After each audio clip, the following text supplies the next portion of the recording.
responsible, Yes, sir. but would you all Well, assist? as far as the investigation, they would allow us to do the investigation as long as we notified them. But if there, anything that happened on school grounds during the daytime, they would generally take they would do the investigation. Yes, sir. And so if you went onto the school grounds, would that be in an assist role? Can you clarify? Sure. Did you sometimes go on the school grounds to assist the Yes, children? we assisted. Yes. Okay. And by the same token, in the city of Uvalde, who had the primary jurisdiction in the city of Uvalde? The city police officers. That would be you and your group. Correct. Okay. And did the school district police, were they allowed to assist you? Yes. And by assist, I mean, is that different from taking over an investigation from you? Of course. I mean, if we had a call and a school resource officer, or I'm sorry, a school officer, campus police officer, was in the area, chances are they would stop to see and make sure that the officer was okay. But no, they never took any investigations away from officers. They allowed them to conduct the investigation and back them up. And that's the same for you. You wouldn't allow a school district officer to take an investigation over that you were engaged in? Oh, that's correct. Yes, sir. Okay. And is that also true for the sheriff's office? Yes, sir. Would you go into the sheriff's office to assist them with an active crime scene and take over or take that decision making away from them? No, sir. You were there to assist or help them. If they needed assistance, they would ask generally. Okay, and so that's what we mean by primary jurisdiction and assistance. Is that fair? That's fair.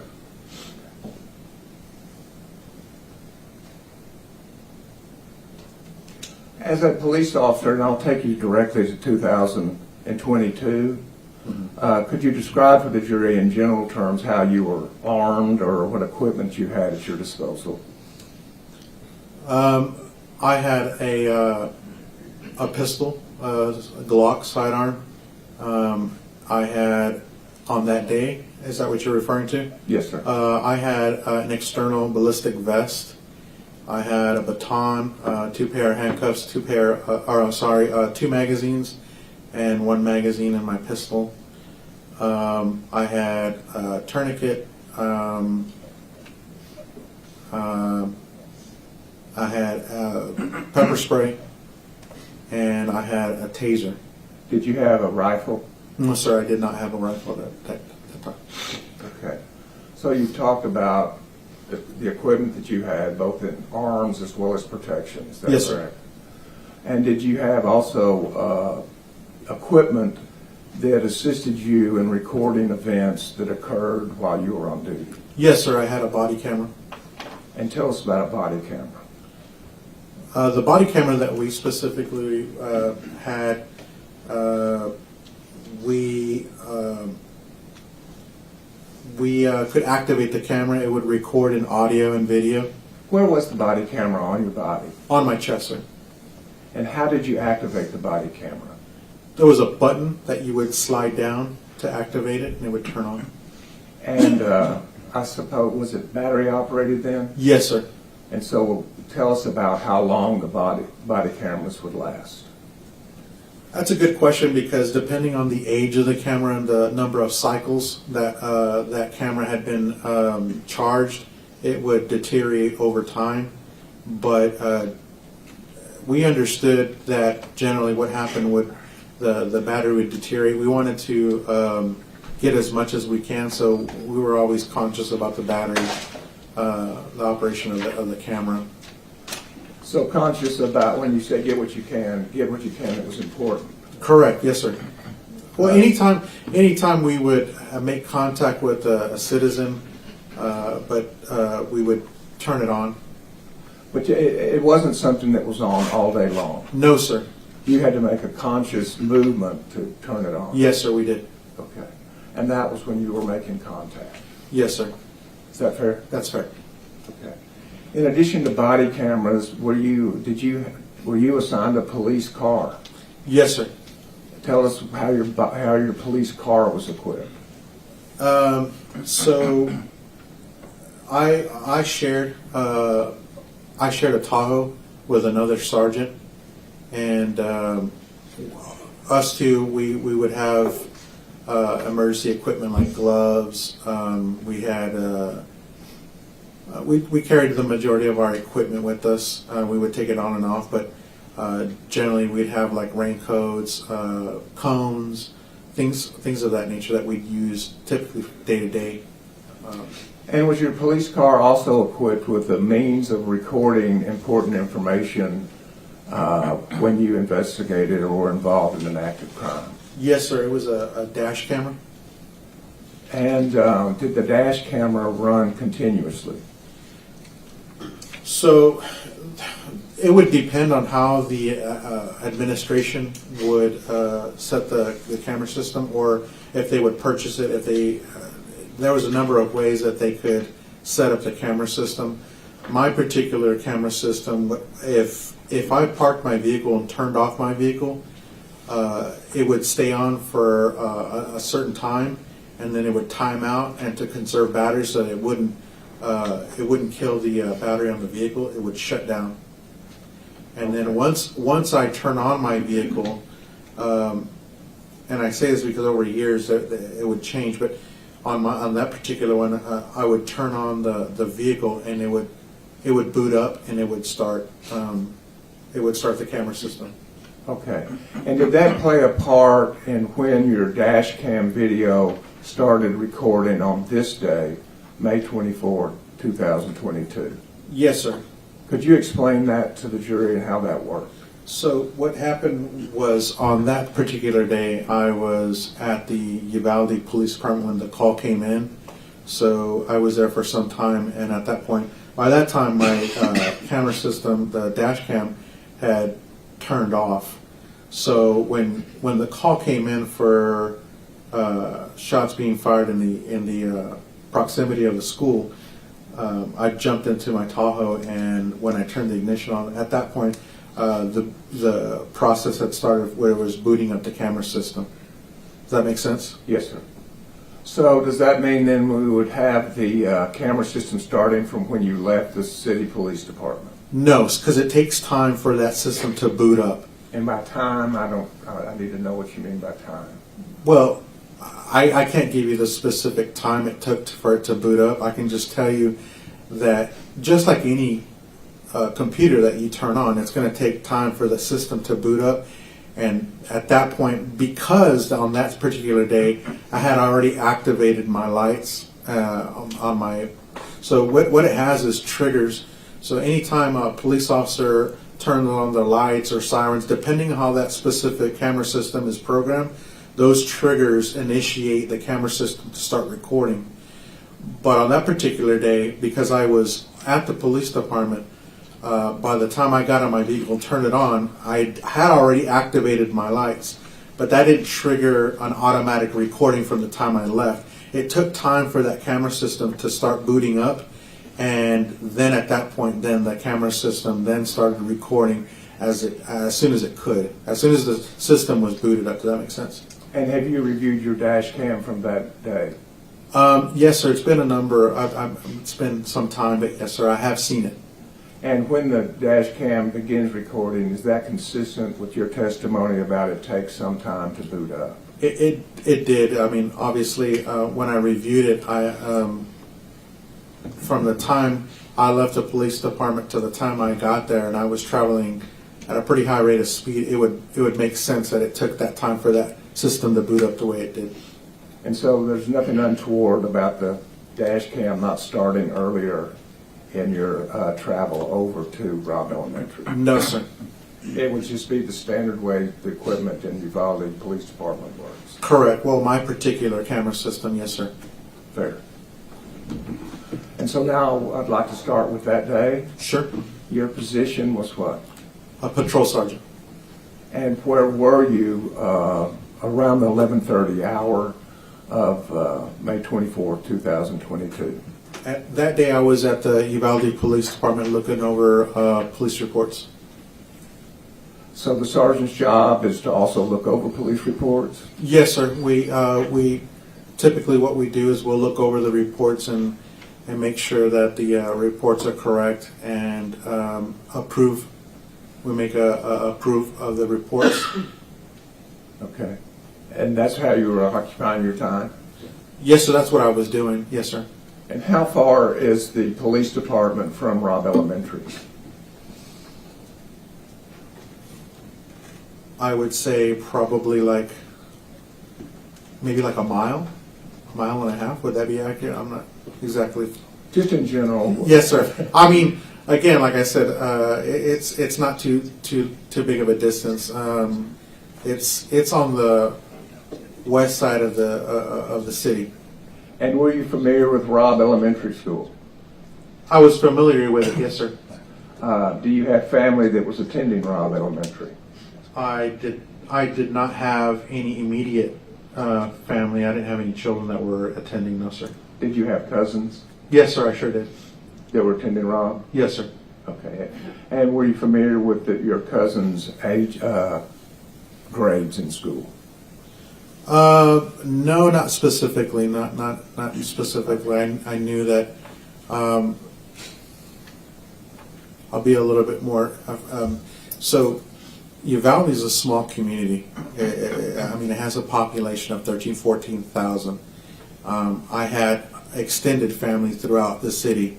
Okay. People that I grew up with, people that I knew, cousins, second cousins that I've grown up with my entire time that I was living there. And so of course I had cousins that were in Robb, yes, sir. And so how did you, how were you notified about a problem at Robb Elementary? So on that day, what happened was while I was doing reports, I did hear, we have a radio so where my office is, it's next to what we call the squad room. And so that's where all the officers would go and do their reports, get paperwork, things like that. And so on that particular day, a radio broadcast came out of an accident that occurred. I really didn't. I mean, I acknowledge it, but I didn't pay much attention to it. I wasn't responding to it. I believe that day I had 6 officers that were working. I think I had 2 officers that were at the police department doing reports. At that point, a short time later, then I hear that shots were fired at this accident. I knew that it was a close proximity to the school. It was at that point that I jumped up from my desk and ran down the hall. And when you heard, and I may be getting too precise, but when you heard shots were fired, did that come from a dispatch voice or a police officer voice? That's a good, if you know. That's a good question. It was from dispatch, I believe. Yes, sir. Okay. Are your dispatch officers at that time, were they all women? Yes, sir. Okay. And so as best you recall, it was a woman that said shots were fired? Yes, sir. Okay. And so that triggered a reaction in you? Yes. And did you just hear shots fired, or did you hear a location? Well, I knew it was in close proximity to the school. I couldn't recall specifically if it was, I believe it was Old Carrizo Road is what was broadcast. Okay. And just from you working and living there, you knew where Old Carrizo Road was? Yes, sir. And is that also where Robb Elementary is? Yes, sir. And so why did that trigger a reaction in you? Well, I knew that shots were fired and it was a close proximity to the school. And so what did you do? I immediately jumped. Like I said, I got up from my office and ran down the hall, and I started yelling for whoever was in yelling distance. I started yelling that there was shots fired by the Robb Elementary, and ran to my Tahoe and got in it and drove towards the school.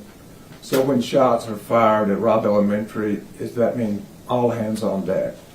I would hope so, yes, sir. And that's why you yelled it out down the hallway. Well, I yelled it out because, again, that radio is being broadcast in the squad room. There's other offices that are inside the hallway. It's not a very big building, but again, it would make sense that some of the officers or detectives that were working that day, because I was working day shift, there might have been individuals that didn't hear that broadcast out. So when I yelled that out, I did notice immediately detectives immediately getting up from their seats and yelling what was going on, and so I yelled out again, shots fired by the Robb School, and I didn't wait there to explain it to them. I just ran out and jumped in my Tahoe.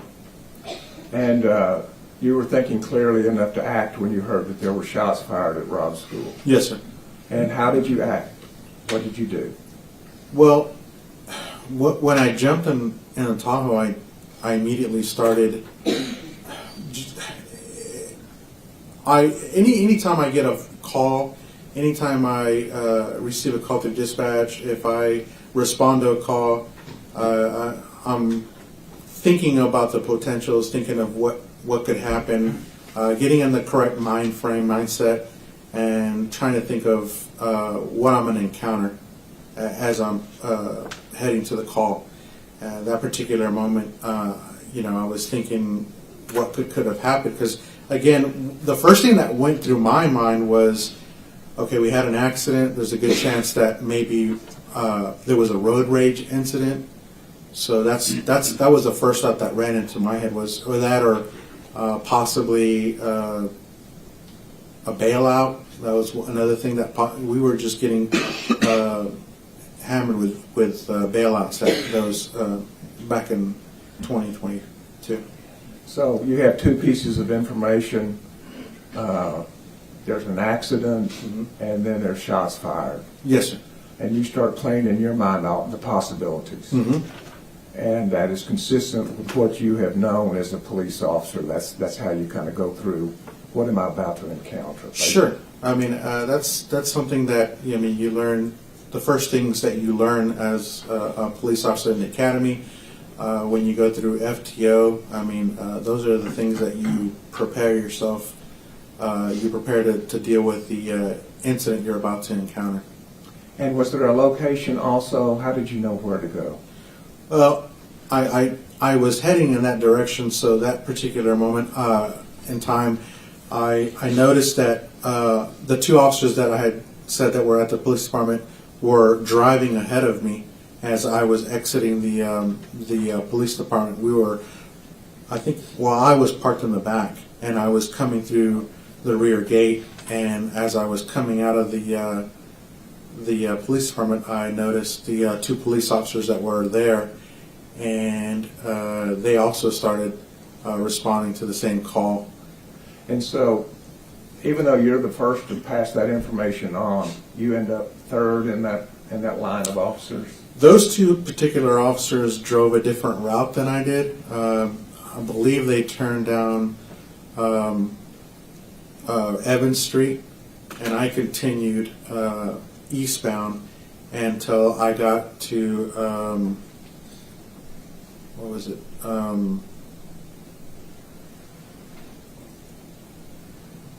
Grove, South Grove. I took a ride on South Grove, and when I got there, those two officers had already been. I saw those two. They were driving Explorers. Those two Explorers were at the intersection of Grove and what's the name of that street? Geraldine. Okay. And so we're just talking about a few seconds, but they did beat you to the place. Yes, sir. And did you say that's because your car was in the back, parked in the back? Yes, sir. Was their car parked in the back too, or? I'm sorry? Were their cars parked in the back too, or? Can the two officers that beat you there? Uh-huh. Were they parked where you were parked?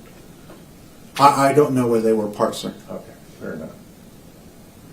But you get there within just a few seconds of when the other two officers got there? Well, I can only say that I got there. They were already there. I don't know. I would assume that it was a few seconds. Yes, sir. Okay. let me make sure I understand the trip over there. Do you go the speed limit when you're answering a shots fired call? I didn't, no, sir. Okay. So how fast did you travel? I couldn't tell you exactly how fast I was traveling. I was traveling at a high rate of speed. You were in a hurry. I was. And did you use any of your equipment on the vehicle as you were headed over there? Yes, sir, lights and sirens. Okay. And the purpose of the lights? Is to, so the purpose of the lights was to get everyone out of the way. I was responding, what we refer to as code. And the purpose of the sirens? Same thing, to alert traffic to get out of the way. Okay. And so as you approached South Grove Street and Geraldine, at that point, before you turned off your vehicle, the lights and sirens were on. Can you repeat the question? Before you turned off your vehicle, were the lights and sirens on? When I went, are you referring back to when I was at the police department? The trip down Grove Street. I never turned off my vehicle, no, sir. Oh, okay. Fair enough. So no, when I got to the intersection, I put it in park, and immediately saw officers taking cover behind the vehicles. They were at the time they were receiving gunfire, as what I perceived to be receiving gunfire. When you say you perceived that they were receiving gunfire, describe how you came to that decision. Well, so as I was approaching, I saw them taking cover, which means that they were they were on the north side of their vehicles. Their vehicles were facing east. And they were behind the vehicles. And when I got off the vehicle, I could hear gunfire going off. I made my way to where they were at, and my first question was, "Where's it coming from?" They said that they didn't know. So you had gunfire, but you didn't know where it was coming from? No, sir. And the other officers didn't at that time know where it was coming from? No, sir. Was there anything in addition to the gunfire that was consistent with the dispatch about the wreck and the shots fired? Did you see a wreck? No, sir, I did not see a wreck. Okay. Did you see a truck in a ditch? No, sir. Okay. What did you do when you got out of the vehicle, asked the officers where the shots were coming from? What did you do then? So, as soon as I got off my vehicle, it was a matter of seconds before I asked them where the shooter was, where they were receiving gunfire. One of the officers says he didn't know, or both of them. I'm not sure. Both of them responded they didn't know. As I am trying to figure out what the gunfire is, I don't hear any rounds coming in my direction. I don't hear the vehicle taking any rounds. So at that point, I decide to get up and look over the vehicle and try to determine where the shots are coming from. I don't see anything. I don't know where they're coming from.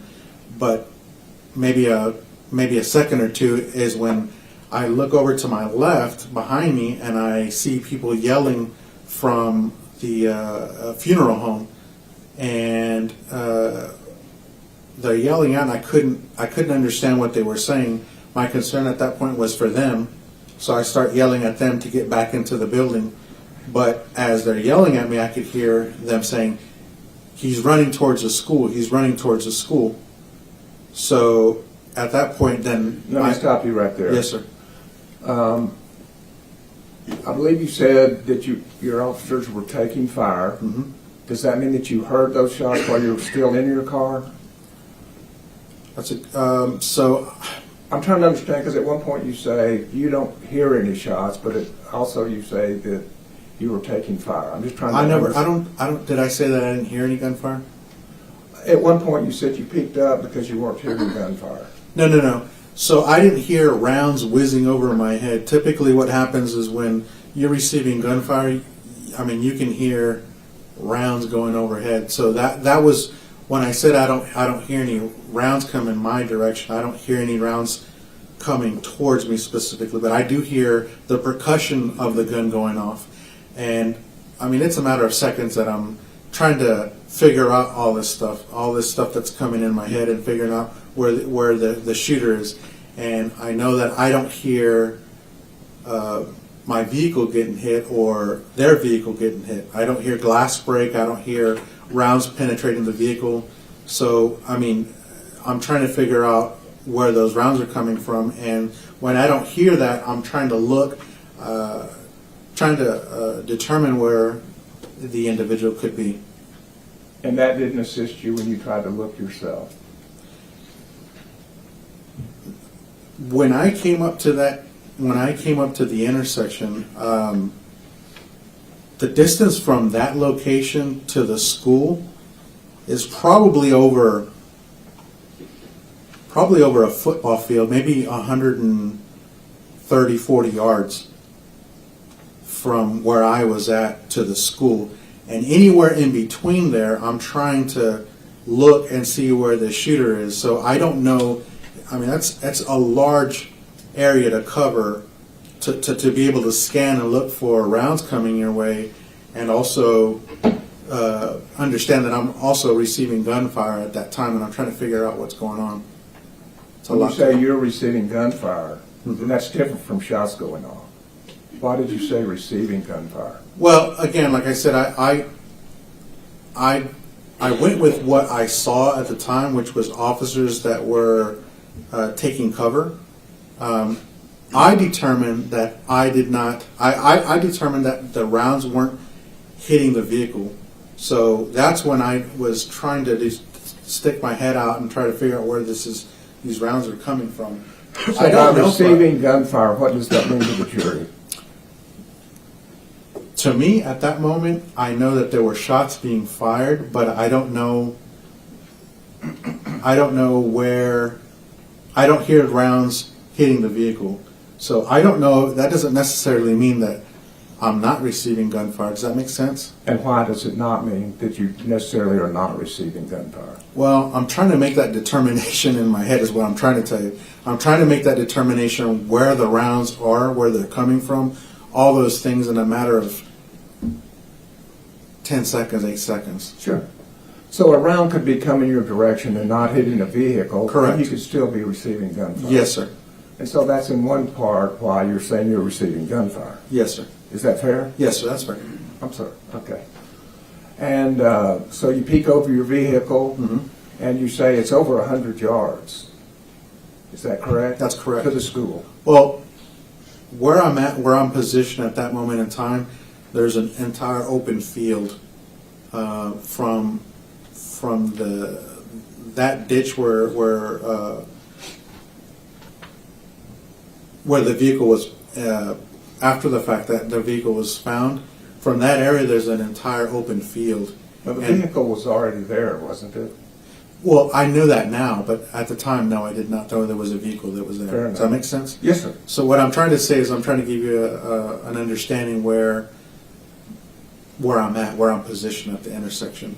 Okay. What I see out there is an open field, and then I see a building, the Robb School buildings. And was there anybody in the open field? I could not see anybody, no. And between the open field and the building, is there a parking lot? Yes.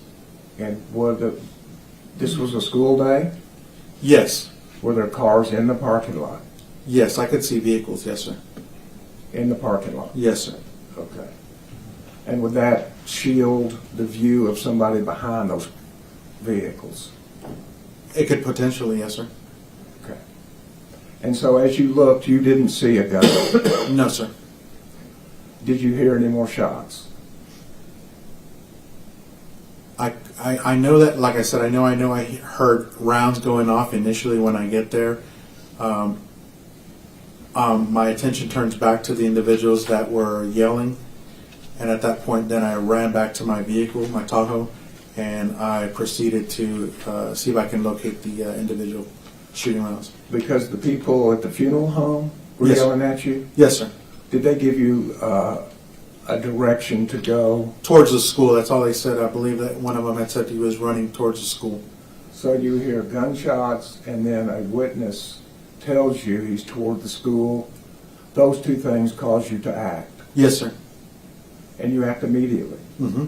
As soon as you hear going toward the school, you get up and jump in your vehicle. Yes, sir. And what do you do in your vehicle? So the reason why I decided to jump back in my vehicle is because what I thought in my mind was he was running through the school, towards the school. Okay, that's two different things I need to understand. To the school and through the school. I need to understand those two things. Well, I was, again, I'm trying to process what people are yelling behind me while hearing gunfire. Sure. My concern is also for their safety and well-being. I'm yelling at them to get back into not knowing that they're trying to pass information on to me. And again, all this that we're talking about everything that we're talking about has happened in a matter of seconds. And so I'm trying to figure out what is going on, where the shots are coming from, in the same time taking rounds, what I perceive taking rounds, and trying to determine where this individual's at. When they yell, he's running towards the school, through the school, they're also quite a distance from me. They're yelling from the front door, so I can't clearly hear exactly what they're saying, but I know that they had said something either through the school or to the school along those lines. And would you describe their voice? Did it seem like they were excited? Yes, sir. Stressful? Stress, yes, sir. But you still relied on their information? I was relying on whatever I could see here and whatever information I could use. And that's from your 15, 18 years as a police officer. Yes, sir. And so you got in your car? Yes, sir. I got in my Tahoe and I proceeded eastbound towards the front of the school. And I think I got lost in my own questioning. There was the words to the school and through the school. In your mind, you're making that Well, comment. again, because in my mind, I'm responding to this call and I hear gunfire going off. I see officers taking cover. I'm trying to determine. Then I hear individuals behind me yelling, he's running to the school or through the school. And my whole thing is, again, you have to take into account where my mindset was at. I was thinking, okay, I possibly have an individual that got into an accident and is trying to get away from us, trying to shoot at us, and I need to find this guy and stop this guy. So when I figured that he was running through the school, I was going to go around in front and cut him off and flank him. Okay. So in your mind, because it's either a road rage or a bailout, at that point, hearing shots, dispatch has told you there's shots, and a witness says either to the school or through the school, that's the body of information you had at that time. Correct. And so you acted on that information. Yes. And you went for the purpose of, why did you drive again? Or where did you drive, I should say, what street? Well, I drove my Tahoe to the very front of the school. What I was anticipating was this individual was running through the school to go through the school. My intent was to go and flank him and stop him there. So you're thinking through these Confronting there. things? Yes, sir. Okay. And did you get to the front of the school? Yes, sir. When you got to the front of the school, what did you do? When I got to the front of the school, I saw a vehicle traveling at a high rate of speed towards the front of the school where I was parked. Immediately, I had the chief of police for the school district show up, Pete Arredondo. This was his primary jurisdiction, Yes, sir. and he showed up at the front of the school about the same time you did? Yes, sir. Okay. And so, what did you do when you saw that it was Chief Arredondo? When I saw it was Chief Arredondo, again, I know him personally. I was relieved to see him.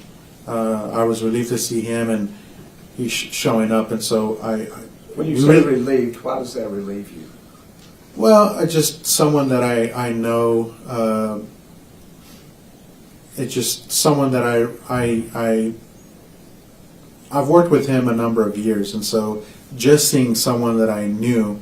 It's not that I didn't know him or know anybody else. It was just for some reason I had someone that was there with me. In other words, Had you worked with him? yes, sir, I had. Were y'all of the same rank when No, you sir. worked together? No, sir. He had more time than I was. He was actually acting chief. I'm not sure if he was chief of police of the Uvalde Police Department at one point. And what was your rank at that time? A patrol officer. So he had considerable more experience than you did. Yes, sir. Okay. And so, as in regard to Pete Arredondo, what did you and Pete Arredondo do? Describe that for us. So immediately we both run towards the school to try to find the individual that was shooting. He's asking me, "Where's he at? Where's he at?" I relay back to him, "I have no idea. I don't know." At that point, we run towards. So at Robb's school, there's a like a circular drop off on the very front of the school, and so we went through the front gate through there where they drop off the children. We ran through there and ran underneath the breezeways and ran past the cafeteria and front office, continued running and ran down one of the breezeways. I want to say it was second to the last one, the furthest south. So this run from the front of the school with Pete Arredondo, on that, were you walking or running? No, I was running. And why would you be running? Well, I was trying to find where this guy was, this guy that was shooting at us. Was time important? I would say so, yes, sir. Okay. And did you gather or get any other information during this route that you just described for us? No, I was just actively searching for the guy that was shooting at us. Okay. This might be a good time for you to kind of show us the route that you were taking. May I approach you? I know that you, of course, said I.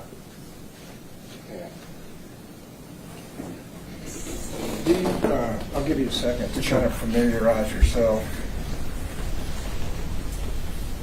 And here's because we got jurors that are here all the way to here, so the pointer might help you not get in their way. So Let's start with where you drove and where you started. Yes, sir. So this is where this is the direction I came from, and I drove on southbound on South Grove. And when I got about right here, I see the two officers that are already parked right there. They're parked facing east. And when I get there, I stop my patrol vehicle there. And it was at that point that I jumped off the vehicle, and like I testified earlier, that's when we were receiving gunfire. The individuals that were yelling are over here at the front of the building. And as I'm getting here, I'm scanning all this area from this all the way to this. In the meantime, I'm receiving what I perceive to be gunfire, rapid gunfire, and I'm looking through all this area trying to see if I can see anything, but it's a considerable distance from here to there. At that point, when I determine, or when I hear the individual say he's running towards the school, I don't know where he's running towards the school, but obviously where I'm at here, I know he's running eastbound. I know that he's running eastbound. So at that point, I drive my vehicle this way, and I end up parking right here. Chief Arredondo comes and parks right there, and we both run towards the front of the school. Let me stop you right here. So everything you have just described, was that captured on your dash cam? Yes, sir. Okay. And then you get on foot, is that correct? When I park here, yes, sir, I'm on foot here. And after you get on foot, then the dash cam doesn't really help us with you. No, where sir. You go. Okay. No, sir, not really. I run through here with myself and Chief Arredondo.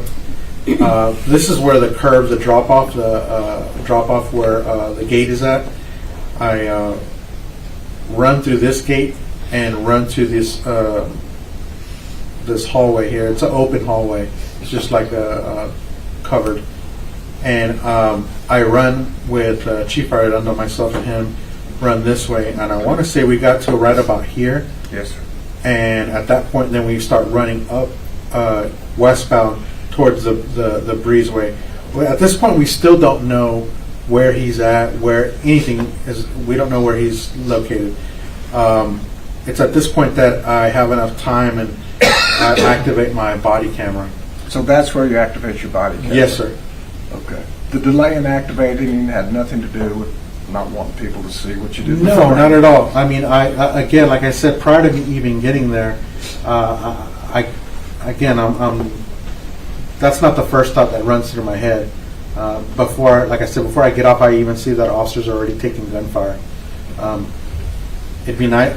Sure. So again, like I said, Let me stop 1 second. Go ahead. But I think you also said that when you got on foot, you gathered no other information. no, sir. While I'm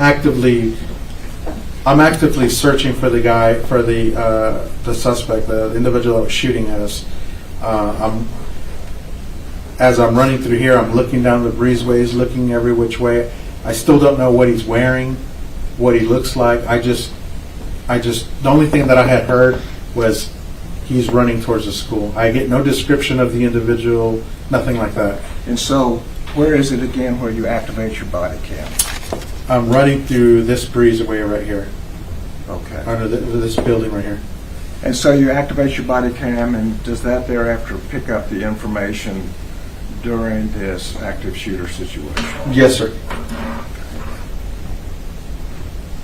And show us, and then I'll sit down and talk about it, but did you end up in the 4th grade wing? Can you be a little bit more specific? Did you end up in this building I did, yes, by sir. the parking lot? Yes, sir.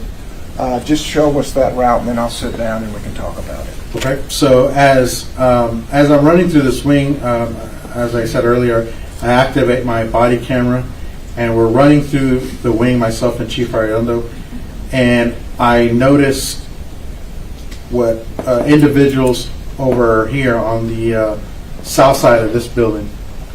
And it's when I get to right about the edge of the building, I hear muffled gunfire. And do you do anything when you hear the gun? I was going to sit down. If you can just show me the direction you took, then I'm going to sit down and ask you all those questions. sure, Just the direction. I continued westbound towards this building, and then that's when I heard the muffled gunfire. And so where did you enter the building? You did enter the building? Yes, sir. I proceeded this way after hearing the muffled gunfire and entered the south side of the building, this building here. And now I want to talk about that in a little bit more detail. Yes, sir.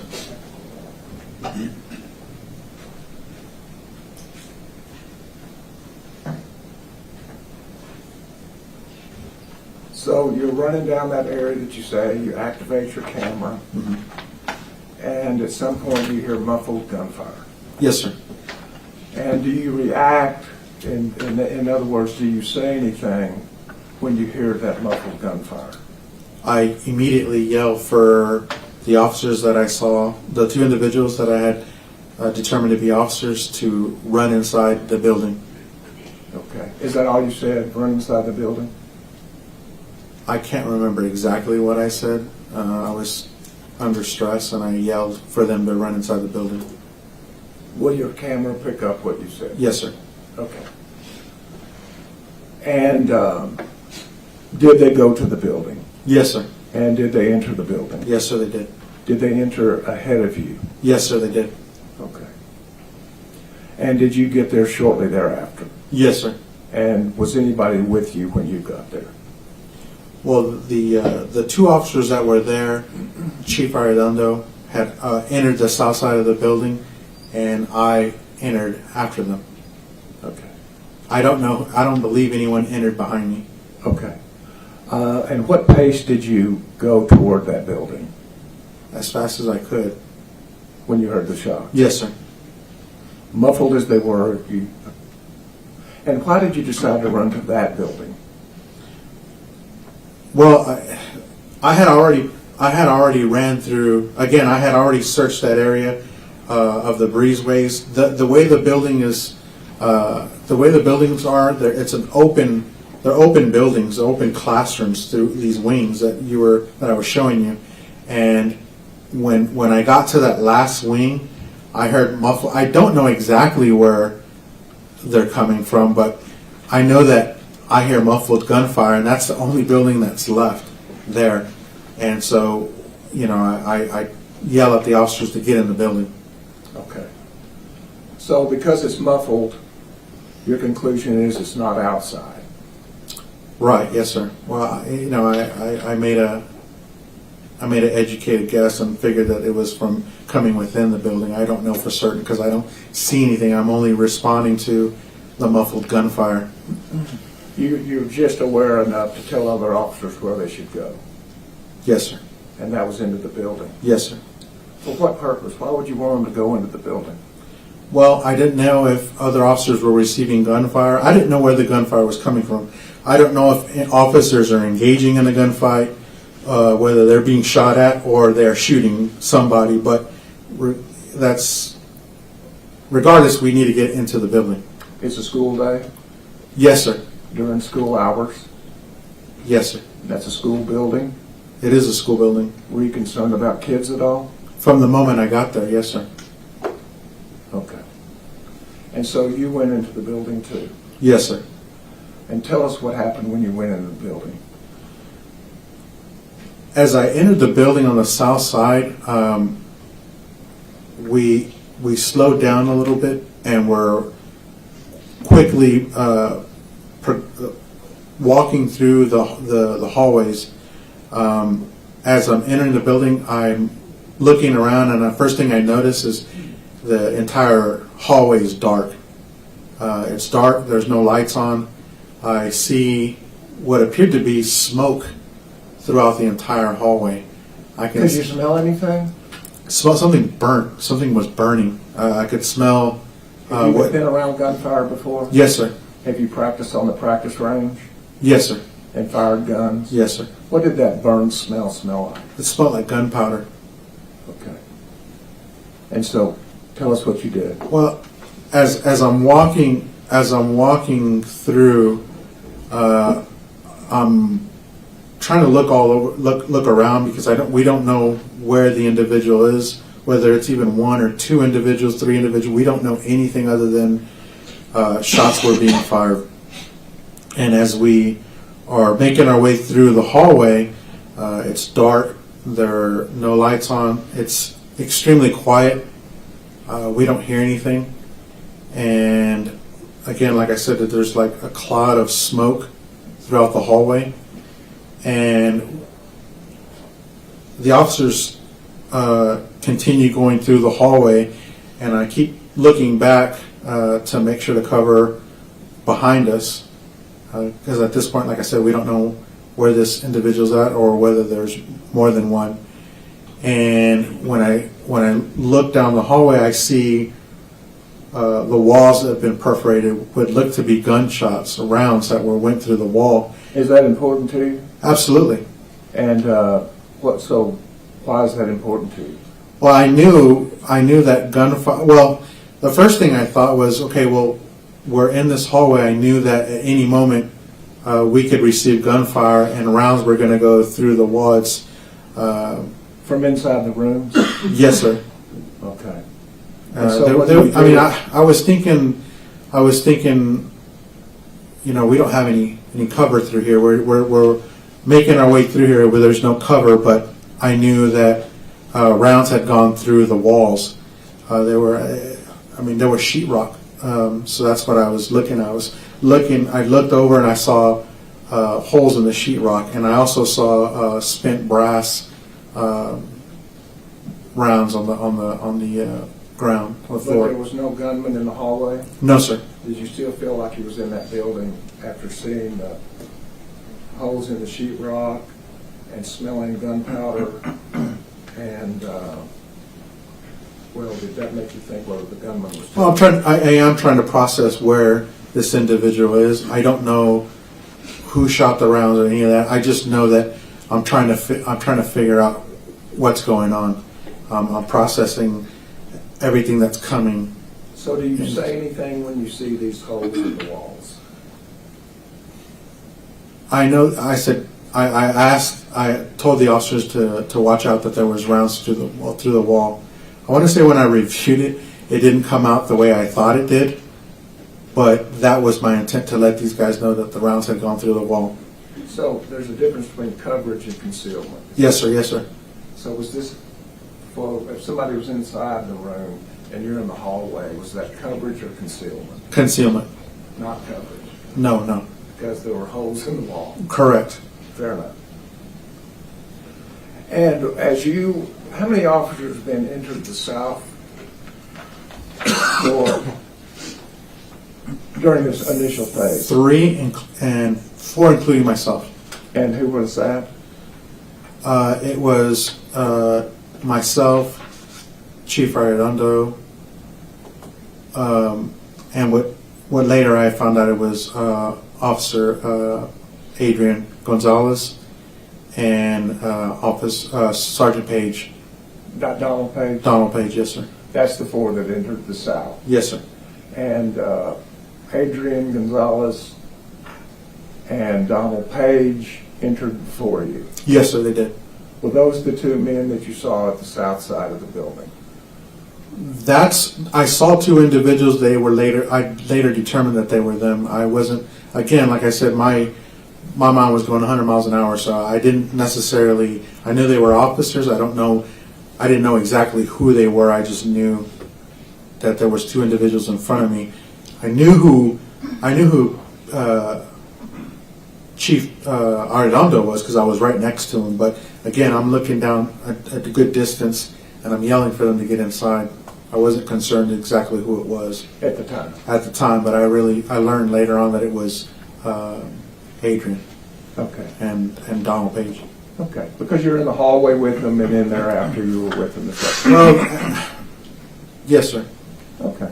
And did any officers come from the west door during this period of time as you're advancing? No, I know that well, I don't know at that moment. It's not until after there's gunfire that I realize that there's other officers on the other side. Okay. And so at this point you're at the south end advancing through the hallway, but being Yes, sir. careful, Mm-hmm. looking back, Mm-hmm. and tell us what happened. As we're making our way down the hall, walking north from the south end, we're walking through, and at that point I hear gunfire. I see an officer grab the back of his head, which was later determined to be Lieutenant Javi Martinez. You know him? Yes, sir, I do. He's employed with the Uvalde Police Department. Okay. And I saw him grab the back of his head. I hear officers yelling, "Are you hit? Are you hit?" And he says, "Yes, I'm hit." Okay. And was that gunfire coming from behind you or from in front of you? In front. Okay. And so you hear gunfire, Javi Martinez hollers back, "I'm hit." Did he say anything else about his condition? No, sir. Okay. And so what happened next? At that point,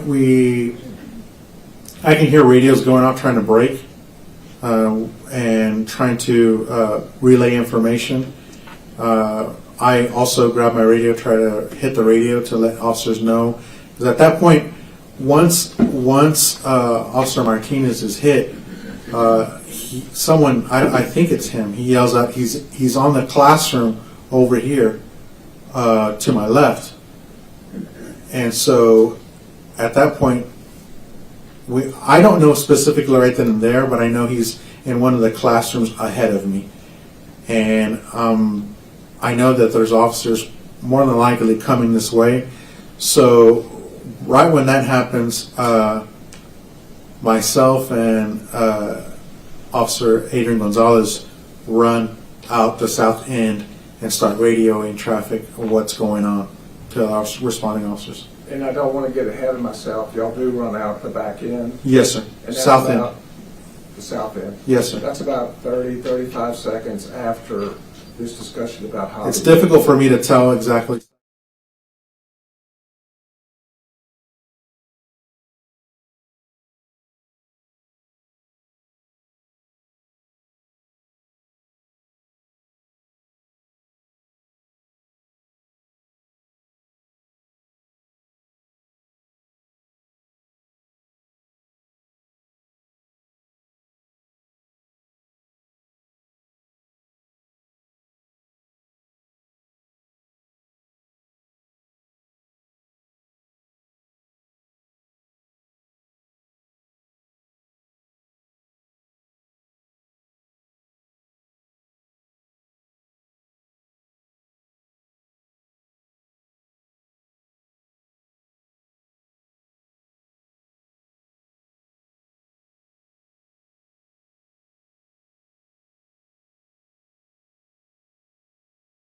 Would be the opposite? No, I think we were trying to formulate a plan to confront the shooter. And that would be to call SWAT. Yes, sir. Wait for SWAT to get there. Well, I don't know if they were necessarily waiting on SWAT. I know that I think that they had determined that we were, so I can't answer as to what they were thinking, but I just asked you. Sure. Okay, fair enough. It was just call SWAT. That's it. That's all I can tell you. Yes, sir. After reviewing the camera, they had mentioned something about calling SWAT. Yes, sir. And then y'all moved out. You and Adrian Gonzalez moved out of the South Wing. Yes, sir. And did Adrian Gonzalez call for SWAT? Yes, sir. I believe he did. And what did you do with your communications at that time? I noticed that whenever I exited the building, Adrian immediately immediately positioned himself on the east side, on the south side, but the east side of the building, on the corner. I looked and I noticed that he had his pistol drawn and he was covering the east side of the building because we both were concerned that he might jump out. We had officers that were already in the hallway, and Adrian immediately positioned himself on the corner, watching the windows. And as to those two officers, Adrian Gonzalez and Pete Arredondo, who would have been of the highest rank? Well, Chief Arredondo.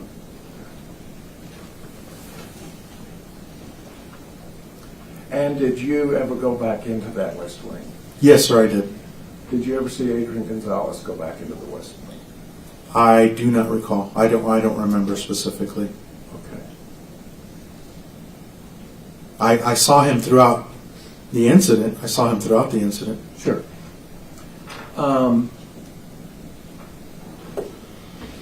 So now I want to ask you, you have had a chance to review the dash cam as far as when it first turns on. Yes, sir. And until you leave with Arredondo at the front of the school. Mhm. Right? State offers exhibits 1040.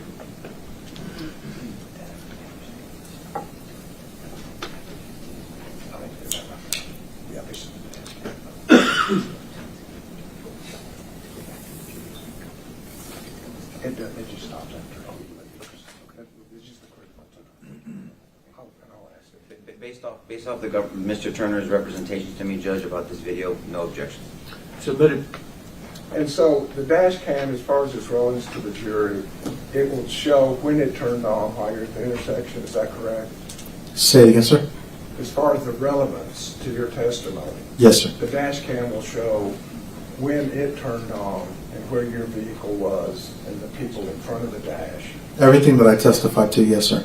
All the way up to the north end where you park. Correct. And then at some point, you and Arredondo leave the side of the dash cam. Yes, sir. And that's the only relevant part the dash cam picks up as to what your actions were that you testified. Yes, that's fair. May we display exhibit 1040 to the jury? Yes.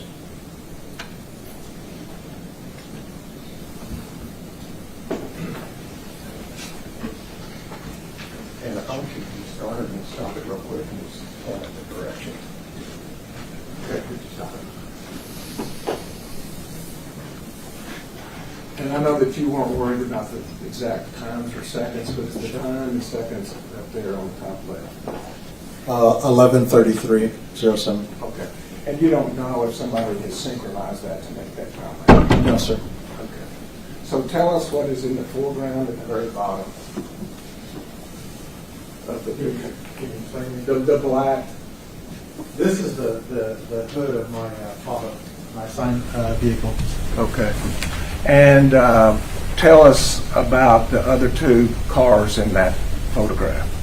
There are two other vehicles that were here positioned facing eastbound. This is Officer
Officer, have you trained about when you actually fire a shot? Yes, sir. And when you fire a shot, you're responsible for where that shot goes? Yes, sir. So what do you pay attention to when you're looking at not only a target? Do you look at other things? First, you have to determine the target and see your target. And then you have to it's also you have to be aware of the backdrop. What is backdrop? Directly, whatever's behind your target. Okay. And why do you want to be aware of the backdrop and what's behind the target? Well, rounds, even if you hit your target, rounds can go through your target. Rounds can go, if you don't hit your target, you're also, you could possibly hit what you don't intend to. So you have to be aware of the backdrop. Okay. And in this case, from the position that you and the other officers were, looking toward the school,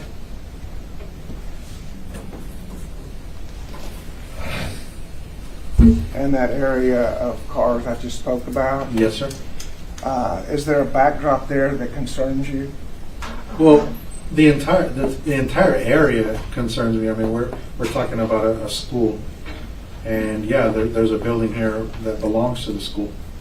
And not only the building, but as the building, could you tell us what it was made up of, what the construction was, just in general terms? Well, this is a brick building here, and there's cars all parked through here. Is that what you're asking? Are there windows? There's windows, yes, sir, all through here, yes, sir. And can bullets penetrate windows? Yes, sir. And after penetrating the window, is it still dangerous? Well, not only that, but you also have a building over here, buildings over here as well. From the position we're at, I mean, there's the line of sight. There's several buildings Okay. With windows? with windows, yes, sir. And did you come to know that this is a classroom, a building full of classrooms? Yes, sir. And it was a school day Yes, sir. Well, yes, sir. during school hours? During school hours, yes, sir. And if your men are here, that would be a backdrop to be concerned about? Absolutely, yes, sir. Would you send a round down that way with that backdrop? Not unless I'm certain, and not unless I'm quite certain that I'm going to hit my target. I definitely would be concerned with my backdrop for sure. And you said that was over 100 yards, 130 yards? About 130 yards, yes, sir, over a football field. Is that a pretty good distance? It's much more than what we train, yes, sir. Okay. So what is your training distance with a rifle? I think the max that we shoot are 50 yards, So this would be twice as far as you normally train. over half.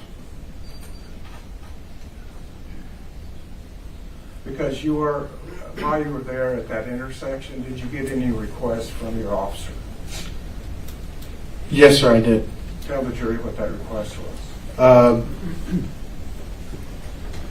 At some point from the time I exited my patrol vehicle to the time I made it to these two officers that were there pinned down, Officer Saucillo had said permission to fire.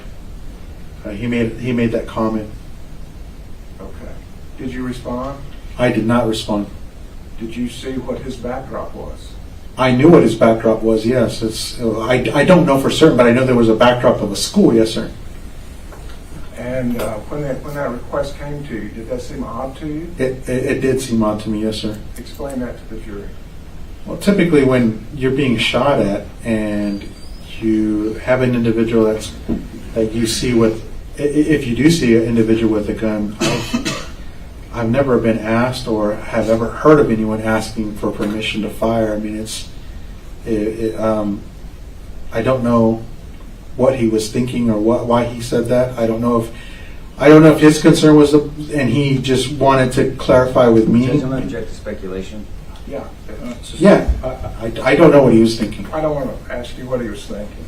Did he ask you that question? He did ask me that question. Yes, I can answer what I saw and what I knew. Yeah, that's all I'm asking. Mm-hmm. And so you did not see specific specifically his backdrop? I did not. In general terms, his backdrop. Correct. Would it have been irresponsible for you to give him direction, not knowing the specifics of his backdrop? Yeah, absolutely. And so you did not respond, did you? I did not respond, no.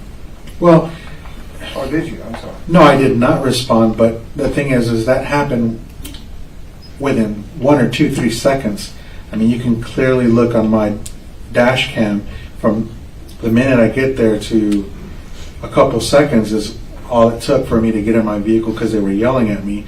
In between from then until I was also trying to comprehend what was going on. I was getting a lot of information. I was trying to determine where this guy was, and in the middle of all that, he says, I think I see him, permission to fire.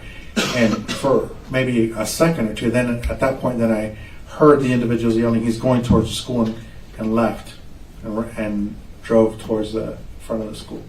Does that make sense? Yes, sir. Absolutely. Okay. Thank you.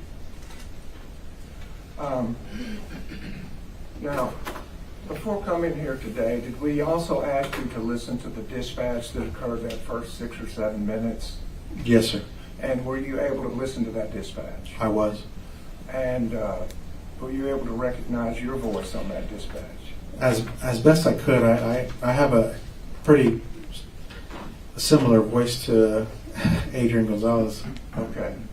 And did you also, were you able to identify Adrian Gonzalez's voice on As that? best I could, yes, sir. I remember what I was saying on the radio. I think is what I determined. You remembered what you said? Yes, sir. So that helped you identify your voice? Correct. And then you remember, or thing that you did not say would not be your voice? Correct. Yes, sir. And your voice is similar to Adrian's? Somewhat, yes, sir. Okay. That was. I could see what a similarity was. I was trying to distinguish between the two. And when you previously listened to those dispatches, were you able to identify Adrian Gonzalez's voice on the dispatch? I believe so. And may we approach him? You want me to push through this? Yes, please.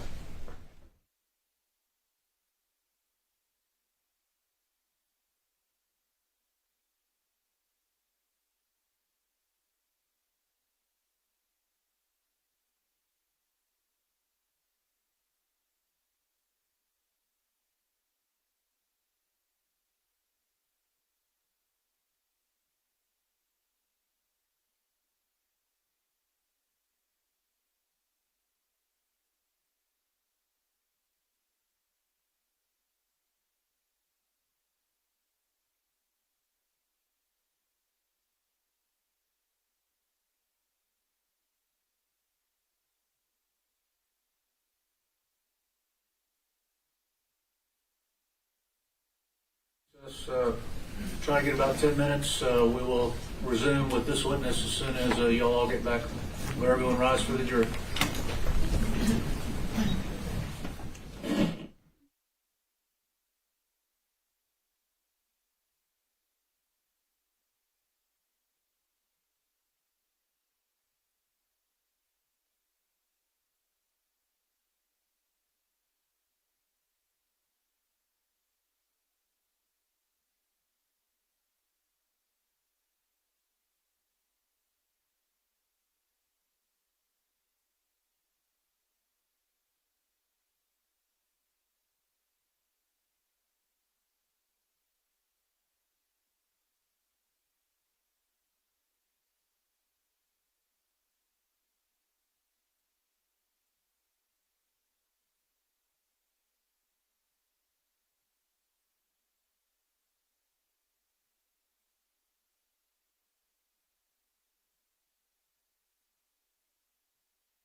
Please be seated in court.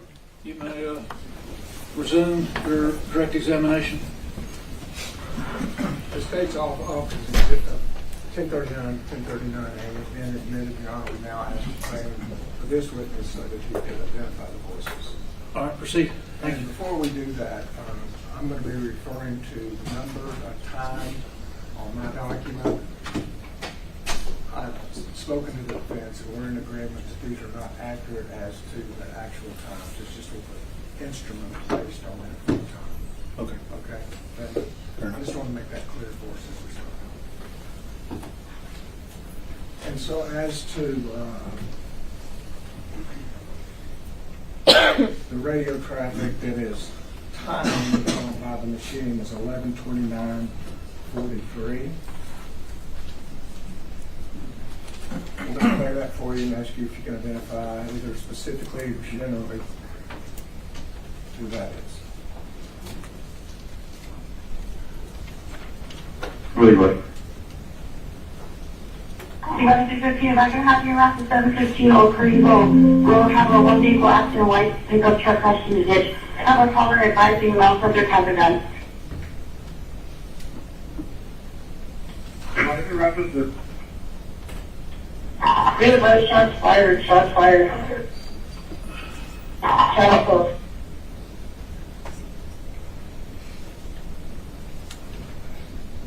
And so did you recognize that voice?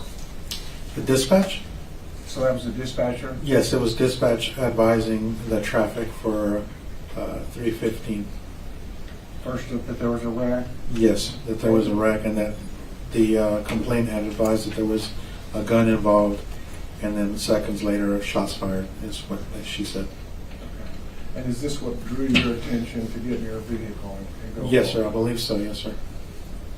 Thank you. 11:30:15 is what his designation is.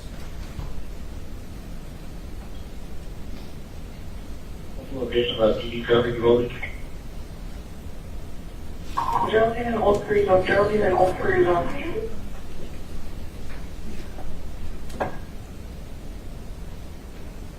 Do you recognize those voices? It's a dispatch advising the officer that had requested what the traffic was, which was to say what's going on. And if you don't know, that's fine too, but the officer, did you know who that was? It's been a number of years. Fair enough. Next dispatch. Can you advise the subject to jump the fence? They're going to be in the school.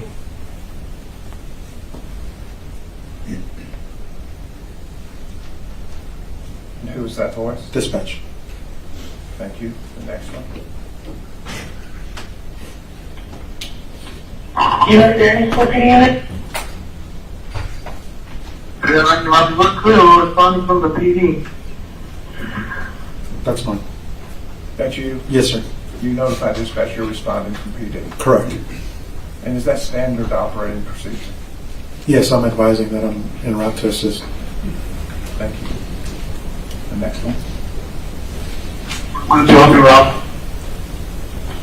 Okay, you know, 715 Oak Creek Road has several subjects running. beautiful, Robbie. Did you go and notify the school at, Rock School?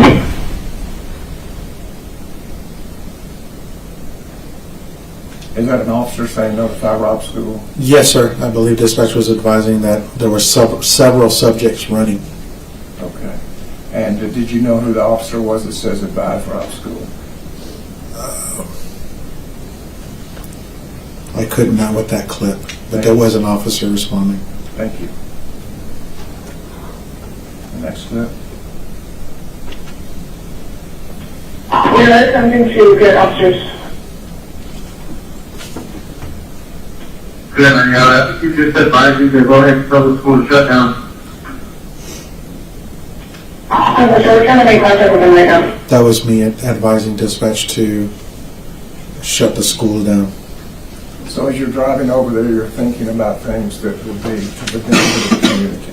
Well, again, yes, sir, because we're responding to a crash where someone had a gun and had shot rounds, apparently, from what the dispatch advised, and so given the close proximity of the school, I'm asking them to go ahead and shut them down if they haven't already. Thank you. And what's your call number? 309. Okay, so when we hear 309, that's you. That's me, yes, sir. Next one. Everyone, there's somebody coming up at 60. Can you speak to the citizens? That's Blue Mendoza. Jesus Mendoza. Yes, so let's for further, see if you get there. 10-4, I'm coming up to Uvalde. I believe that's going to be, Turning up the other system yet. Not at this time, sir. Caller cannot remember what you were like. I have one other complaint on the matter regarding the supervised last jeans, correction, black and jeans. The application was jumping over the fence into the schoolyard. Stop fire, you got me, I'm off school. Okay, let's my break.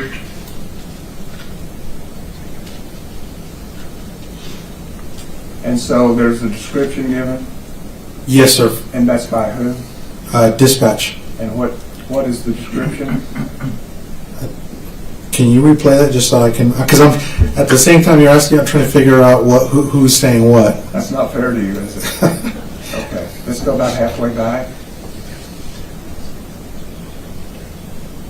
Not at this time, sir. Caller cannot remember what you were like. I have one other complaint on the matter regarding the supervised last jeans, correction, black and jeans. The application was jumping over the fence into the schoolyard. Wearing black Okay. jeans. Stop fire, you got me, I'm off school. And who's saying Charlie? Okay, let's my break. That's Jesus Mendoza. Jesus Mendoza? Blue. Blue. Thank you.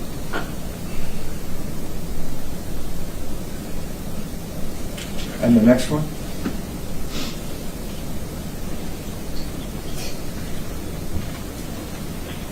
Yes. Make contact with the bike, unit that's coming behind us. He's behind the school. Who's that? Sounds like Adrian Gonzalez. Adrian Gonzalez is saying the location at this point. Can you replay that just so I can? Yes. Yes. Make contact with the bike, unit that's coming behind us. He's behind the school. Yes, he's behind the school, he says. Judge, pursuant to officer complaints, can they play the rest of that? Yes, It please. says, behind the school, supposedly wearing black. Can you please play the rest of it? I didn't know we turned it off. I'm sorry. It's turned off. Yeah, let's go ahead and finish it up if you're going to ask more questions about it. Can you play the whole thing? The rest of it? Play it. Or did you clip just that part? No. It's the next call. That's the next call. We didn't do that, right? Or you can play when you get the witness. But let's proceed. Play.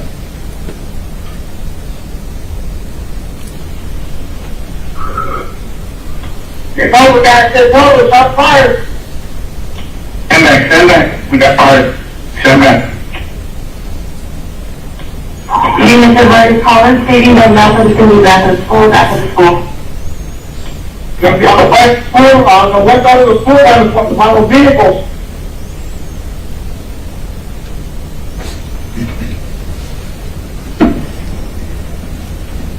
And who was it that said on the west side of the school by the vehicles? I believe that was Adrian Gonzalez. Thank you. And Judge, that's the point where he says supposed to be wearing black, so can you play the rest of that? Well, once again, if you want to play it when you get the witness, you can play it when you get the witness. But let's finish it up. And the next one? Supposed to be wearing all black, all black. That was Adrian Gonzalez, yes, sir. And that's just on the same, it's on the very next segment, is that correct? I believe so, yes, sir.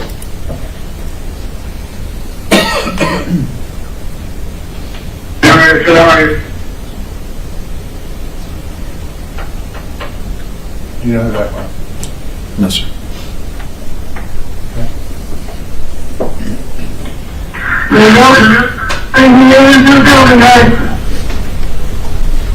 That was me. That's you? Yes, sir. And when did you make the statement? I think he made it into the building, guy. As I was running up the breezeway. Okay. And we hear that on your body cam, is that correct? Yes, sir. Thank you. The next one? Contact the school police.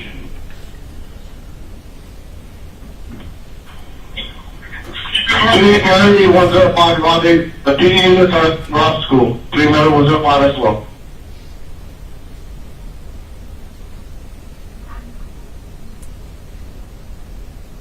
Do you know who that was? No, sir. Okay. Next one? Be clear on topic. Guys, somebody stay back over there. You have a perimeter on the other side. Somebody stay over there. There, come on, go back over there. Somebody can give me a cover over here on the. Knock it off, knock it off. So at that point, I believe it's going to be me and Adrian communicating relatively at the same time. About setting up a perimeter? Well, yes, sir. Asking officers or advising officers.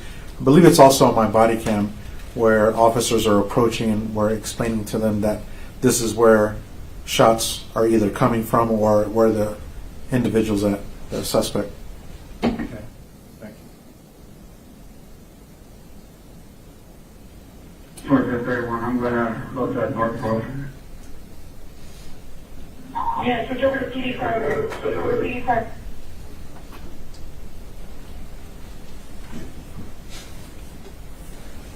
Were you able to recognize that? I don't, no, sir. Okay, next one? Somebody can give me some cover unit over here.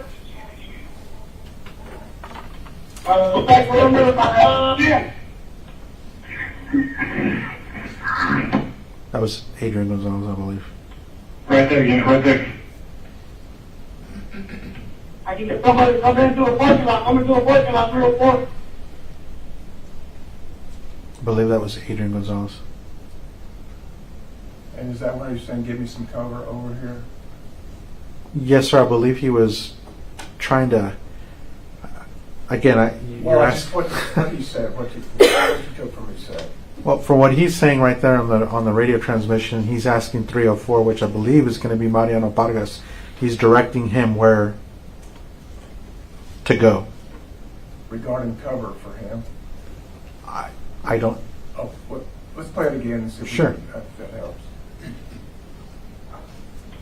Somebody can give me some cover unit over here. Stop. So he's requesting a cover unit. Yes, sir. A cover unit? What That's does that mean? another unit to assist. And what does cover mean? So if I'm requesting a cover unit, it's backup, another unit. Okay, thank you. Next, go ahead and play it all the way through. Back perimeter, yeah.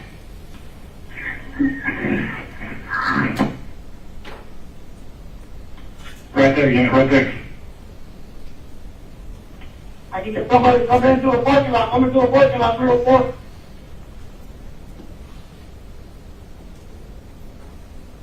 And who's that? Sounds like Blue Mendoza. I'm not sure. Jesus Mendoza. Okay, thank you. Next.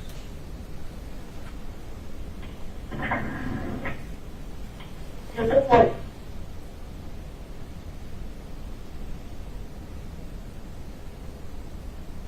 You recognize that? When, on the statement where Adrian Gonzalez is asking 304 for cover, Mm-hmm. did that happen before y'all went in the building or after? That's going to be after, I believe. Okay. And were you already there? Yes, sir. If you do you want me to answer that? Yes, please. So most of the radio traffic that you're playing is after we already went inside and then came out, and we're trying to direct individuals to where the incident's happening. It's unclear whether they know or not, but we're advising responding officers and where to position themselves and where cover is, where the best approach is. Does that make Okay. sense? So this is after you yell, shots fired, get inside the building. Yes, it's after we already have entered the building and have come back out when we're asking for radio to break. You've already been in the hallway Yes, sir. where shots are fired, Yes, sir. and there's shots that have gone through walls, Yes, sir. and you know it's classrooms Yes, sir. during a school day Yes, sir. at a school grounds, On school grounds, yes, sir. and Adrian Gonzalez is asking for cover. He's asking for a cover unit, yes, sir. Next one. You have not outside the school, I have no handout counts. You may be outside the building. And whose voice was that? I don't know.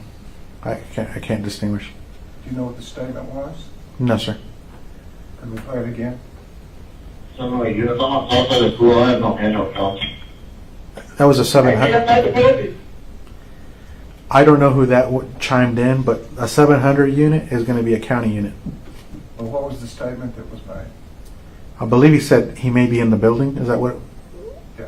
Is that what you heard? Yes. That's what I heard. You heard he may be inside the building? Yes. Does that indicate that at that point they don't know who's inside the building? Right. Yes, sir. I believe so. And who was that made that voice? I don't know.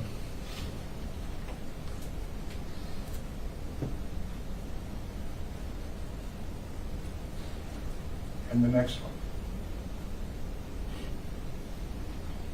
The 701 Uvalde has been advised that there's a woman that's been shot in the head off of Diaz Street. Woman shot in the head off of Diaz Street by a unknown subject. And do you recognize that? Yes, sir. Who is that? Sheriff. And I believe on your body cam, you showed us where you were when you heard that call come in from the sheriff. It's difficult to say because I don't know if he's repeating information or if that's the initial time he requested it. It's difficult for me to say accurately if that's another time that he's broadcasting. I don't know for certain where in the timeline that happened. Does that make sense? Sure. So you didn't hear the dispatcher yesterday say that she provided all of the communications for a 6-minute period of time? Are you asking me if I heard dispatch say that? No. I haven't. Okay.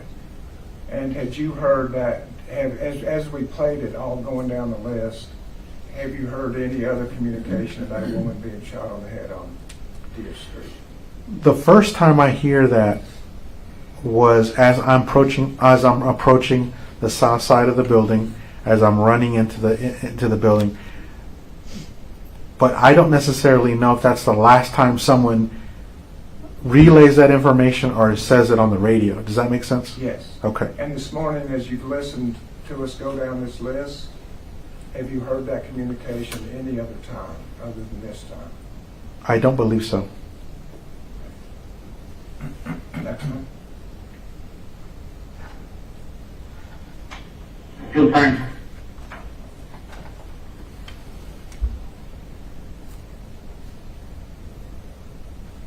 That was a pretty short clip. I have no idea. Thank you. The next one. We got a shield, we have a shield.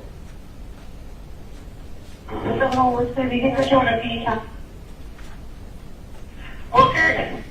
The buildings are saying that he's possibly in the building on the 701 PD unit got reported a woman shot in the head laying on Diaz Street. The one female shot in the head.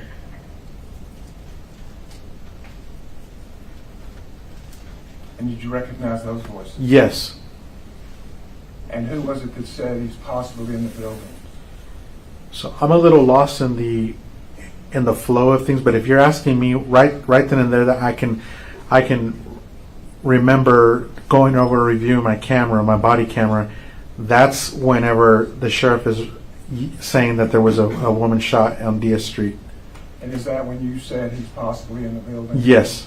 Okay. Does that give us kind of context? Yes. Okay. And the next one. It's just hard for I'm me. sorry. Stop. Yeah, go ahead. No, I'm just. Say one or two things. No, sir. So it's hard for me to distinguish what other people are transmitting or what they're saying. I know you're asking me to identify. It's just I'm trying to answer the question as far as where did it happen, when did it happen. It's just, and it's hard for me because I didn't make any of those transmissions. For the ones that I'm pointing out to you, I can explain who.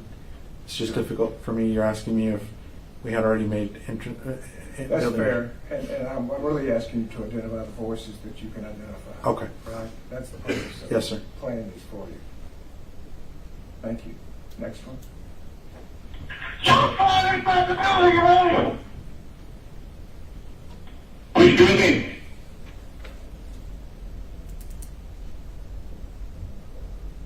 That was me. Yes, sir. Okay. And is that what we also saw on your body cam? Yes, sir. And the next. Was that the last one? So have you done what you could do to help us identify the voices that were there? As best as to my knowledge and what I could. Yes, sir. Thank you. Pass the witness. May I proceed, Judge? Please. Good morning. If I call you Sergeant, Coronado, it's only because I've been looking for weeks and weeks I and weeks understand, yes, at sir. reports. But do you prefer Mr. Coronado, or does it matter if I do either one? It doesn't matter, Okay. sir. We saw each other yesterday in court, correct? Yes, sir. And so you know that I'm one of the lawyers representing Adrian. Yes, sir. And have you ever testified before? Yes, sir. Okay. In criminal cases? Yes, sir. Okay. So you understand cross-examination. Yes, sir. So I'm going to ask you questions, and I want to tell you ahead of time. I'm going to ask you specific questions. Okay. And I'm going to push back on you, okay? Mhm. A little bit? Yes, sir. A lot of it, I'm sorry. And I'm not questioning your character. I want to make sure you understand that. But I am going to question your decisions and your perception. Yes, sir. Does that make sense? That makes sense. Okay. But if I get out of line, just say, Nico, you're out of line, or something like that, or repeat a question. I definitely talk will. fast sometimes, and so I'll repeat that, okay? I will. Yes, Okay. So when we talk about jurisdiction, sir. Mm-hmm. a Texas peace officer has jurisdiction everywhere in Texas, Yes, sir. right? I mean, so you have duties. County sheriffs will deal with the county. City municipalities will deal with the city inside of a county, correct? Correct. School officers primarily are assigned to schools, but if they see something or vice versa, you're a Texas peace officer. Correct. Yes, sir. So the whole discussion about that just has to do with your job description, not your authority under Texas law. I'm not going to conduct a traffic stop outside of my jurisdiction, if that makes sense. Yes, sir, I understand that. My- But you as a Texas peace officer can make arrests and you can respond to crimes. Yes. Yes, that's all I'm trying to do. Okay. Okay, so the government also asked you about body-worn camera. We saw dashboard. We're going to talk about both of those. Dash cam. And when we say dash cam, that dash camera. So we say dash cam as a slang to say dash camera. Correct? Yes, sir. Okay. And dash means dashboard. Yes, sir. Okay. And so body-worn cameras, as you know, can be helpful, Yes, sir. but they also can be taken out of context. Yes, Is sir. that a fair statement? Because when someone's wearing a body-worn camera, looks kind of like maybe a body-worn camera, and a lot of people wear it on their sternums. Mm-hmm. When they first came out, some people kind of wore them up on their lapels. Yes, sir. And it was kind of weird. But so people wear them on their sternums because it's center mass, right? Yes, sir. And so if I turn my torso, I'm going to hopefully get what I'm turning my torso to, correct? Yes, sir. But if my torso is facing the audience and I do this camera's not going to pick it up. That's correct. And so that's why I'm saying context can be taken out when you solely depend on body-worn cameras, but they're helpful. Yes, sir.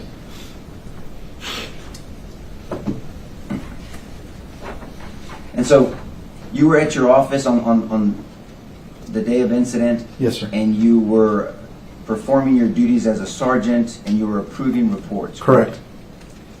And so when you mean approving reports, you were just, what do you mean by approving reports? What I mean is I read over the narratives. There's certain things that I'm looking for in the reports. They, especially offense reports. I'm making sure that all the reports that had been assigned for that day are completed. An officer responds to a call for service and generates a report, and those reports have to be done in a timely manner. So I'm looking to make sure that all those calls for service, there's a report attached to it. In the offense reports, I'm looking to make sure that the offense fits the narrative. I'm looking at elements of the crime and making sure that the officers are including all the elements, and it's a clear, concise report. If there's things that are missing or things that need to be amended or reports, I bring it to their attention, and then either they're explaining to me what's going on or they'll fix the report. Okay. Does that make sense? Yes, sir, it does. I Okay. understand that process. And so you were also, but thank you for explaining it. Mhm. And you were also asked by the government about, did you have any family members at Robb Elementary? Yes, sir. But then you went through an explanation, and the jury's heard that Uvalde was such, I'm going to say is still, such a nice, small-knit community. A close-knit community. Close-knit community. Yes, sir. So, especially in the Hispanic community, someone may not be your biological or familiar uncle, but you'll call people tío and tía for your aunt, even though, I mean, I'm half Hispanic, so I mean, I get it. But it's that kind of closeness there, right? Yeah, yes, sir. Someone can be called primo, cousin, but they're not really your biological cousin, but you just feel that family environment in general. In general, yeah, you can be referring to that if that's what you're asking me. That's what I'm referring to. Okay. Okay. So when you were there working at your office, you got a radio call for a 1050. Yes, sir. And it wasn't directly to you, correct? No, sir. It was, but that means 1050 means accident. Correct. Okay. And then at some point after that, and I don't know if it was clear, but at some point after that, dispatch reported shots fired.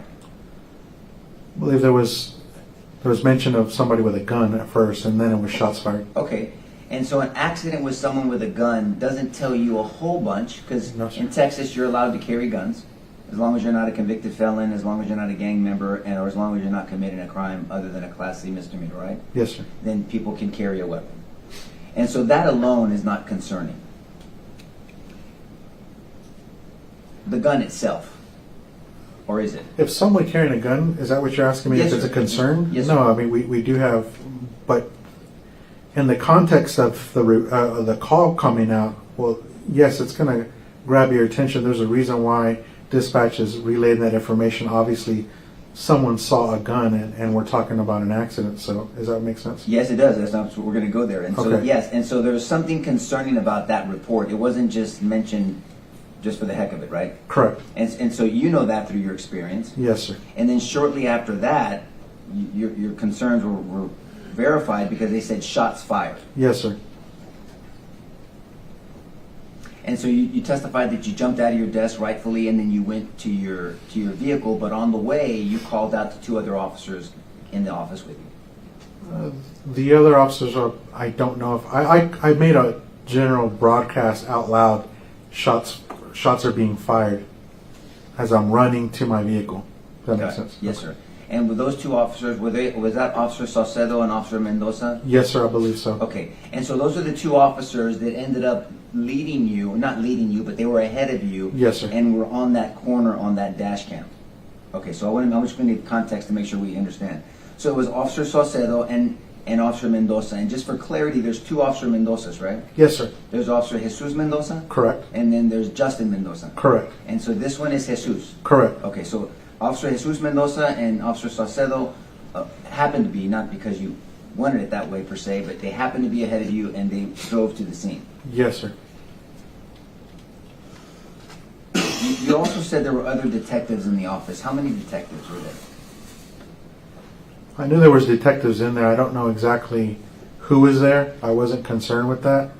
I was just broadcasting. I knew that there was detectives present. I want to say I visually saw maybe Detective Landry, Sergeant Page, and maybe Lieutenant Martinez. Okay, just in general. Just in general. Now, at some point after, did you, because you heard some of the dispatch, are you aware of the dispatch communication between Gilbert Limones and the 911 dispatcher? It's part of the same group of conversations, but earlier on that we just heard. Can you tell me who Gilbert Limones is? I will. He is one of the people that works at the funeral home at the corner where that wreck was. Yes, sir. Okay. Did you have opportunities to review that dispatch communication? The 911. Thank you, Bill. The 911. We did go over some 911 calls, I believe. And when I say 911 and dispatch, in a smaller community, a 911 call comes in, and the jury heard testimony yesterday that, I mean, it's kind of in one room, right? Yes, I it mean, is. so, and it's, maybe it's been updated, but you'll get someone answering a phone call and then dispatching, so the jury's heard on certain dispatch, you hear 911 in the background. That's and correct. on certain 911, you hear dispatch in the background. Yes, that's Right? correct. And so that's why it's confusing to me sometimes, but that's why I'm making them interchangeably. Yes, sir. So in Uvalde, the dispatch center for that community, that was the circumstance. It's a phone call and it's dispatching, but it's literally, you're on the same frequency almost. Not frequency, but you have a call here and you're dispatching here. So basically, Yep, you can explain that, sure. So, yeah, a dispatcher is going to be performing their duties dispatching, but they're also receiving 911 calls and landline local calls, and they're dispatching officers from either these landlines or 911 calls that are coming in. And that's all I mean. It's just it's the same people doing all those duties. Generally, there's 1 to 2 dispatchers on duty at that time. And so by the time that you heard of the 1050, later on you found out that 11, and so times are going to be important here. So I'm going to go old school and write some stuff on this pad, okay? Okay.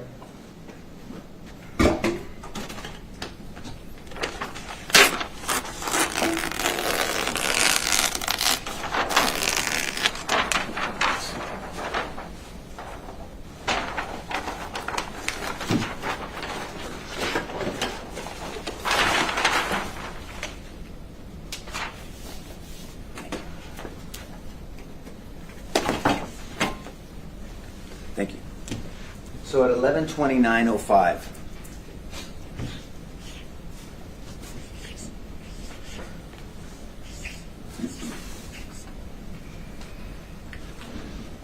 you didn't know his name at the time, but you know that there's an individual named Gilbert Limones that worked at that funeral home, correct?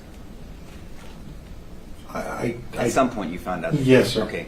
And so the issue we're having, and I know you're trying to testify properly, and thank you, but there's been a little leeway because a lot of people, almost everyone that has testified, has found things out later.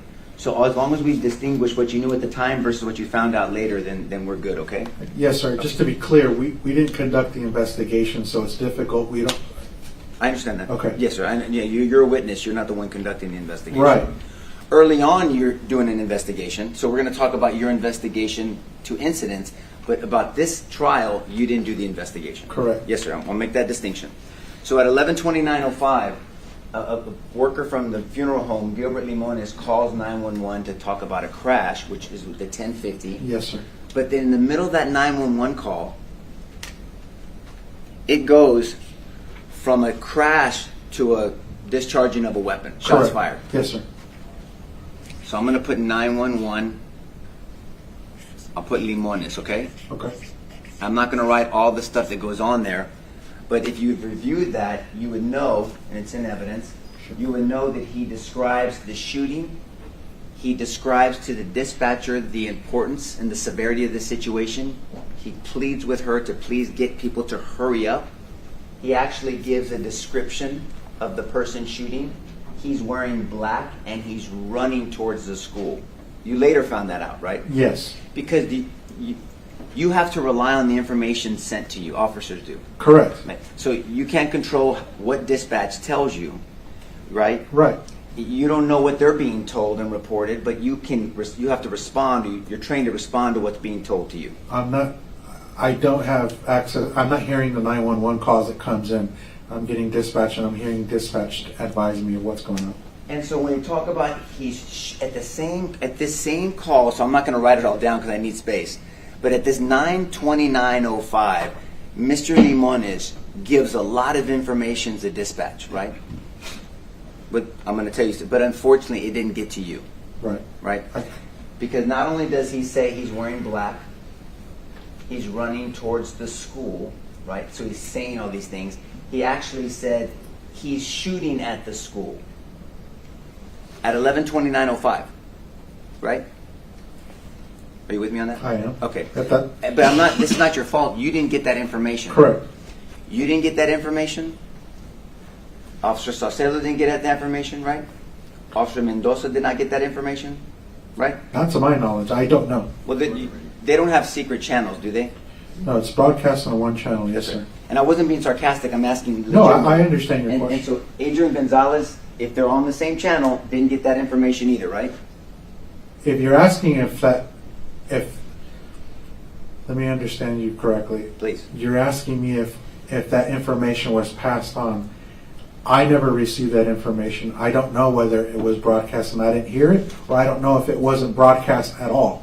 Does that make sense? Yes, sir. And that's a great answer. But if it wasn't broadcast at all, that would have been critical information for all of the officers to know. Yes, sir, it would have. Because now you're not just going to a 1050.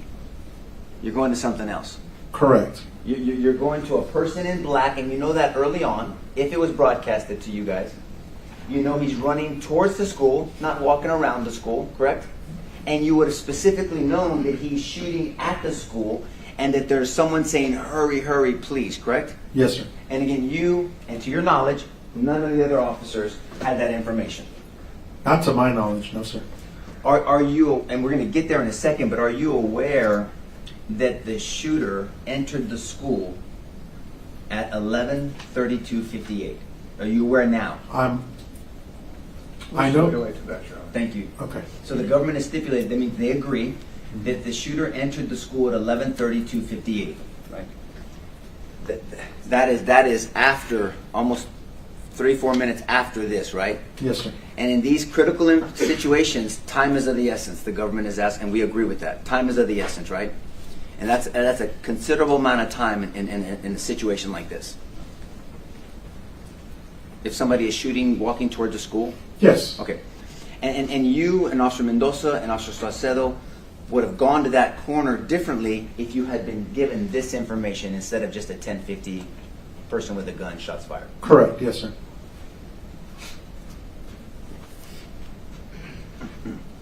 And so you arrive, and then Officer Mendoza and Officer Saucedo are already there. Yes, sir. Now,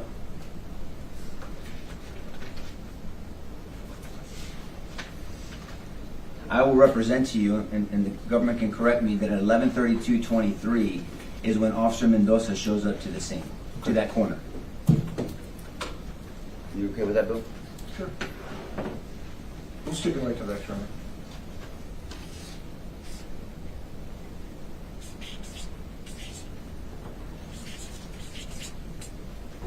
I'm just going to put Mendoza. Okay.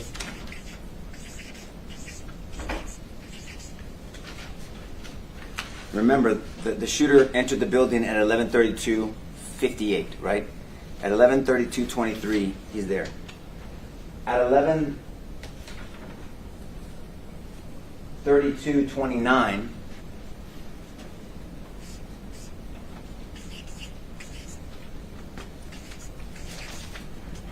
Saucedo arrives. And then you arrive shortly after that, correct? Yes, sir. Specifically, you arrive at 11:32:32. Okay. Okay.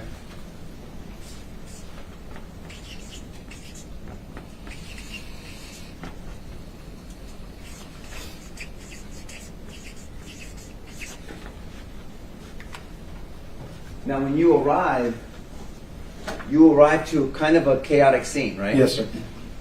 We saw the video.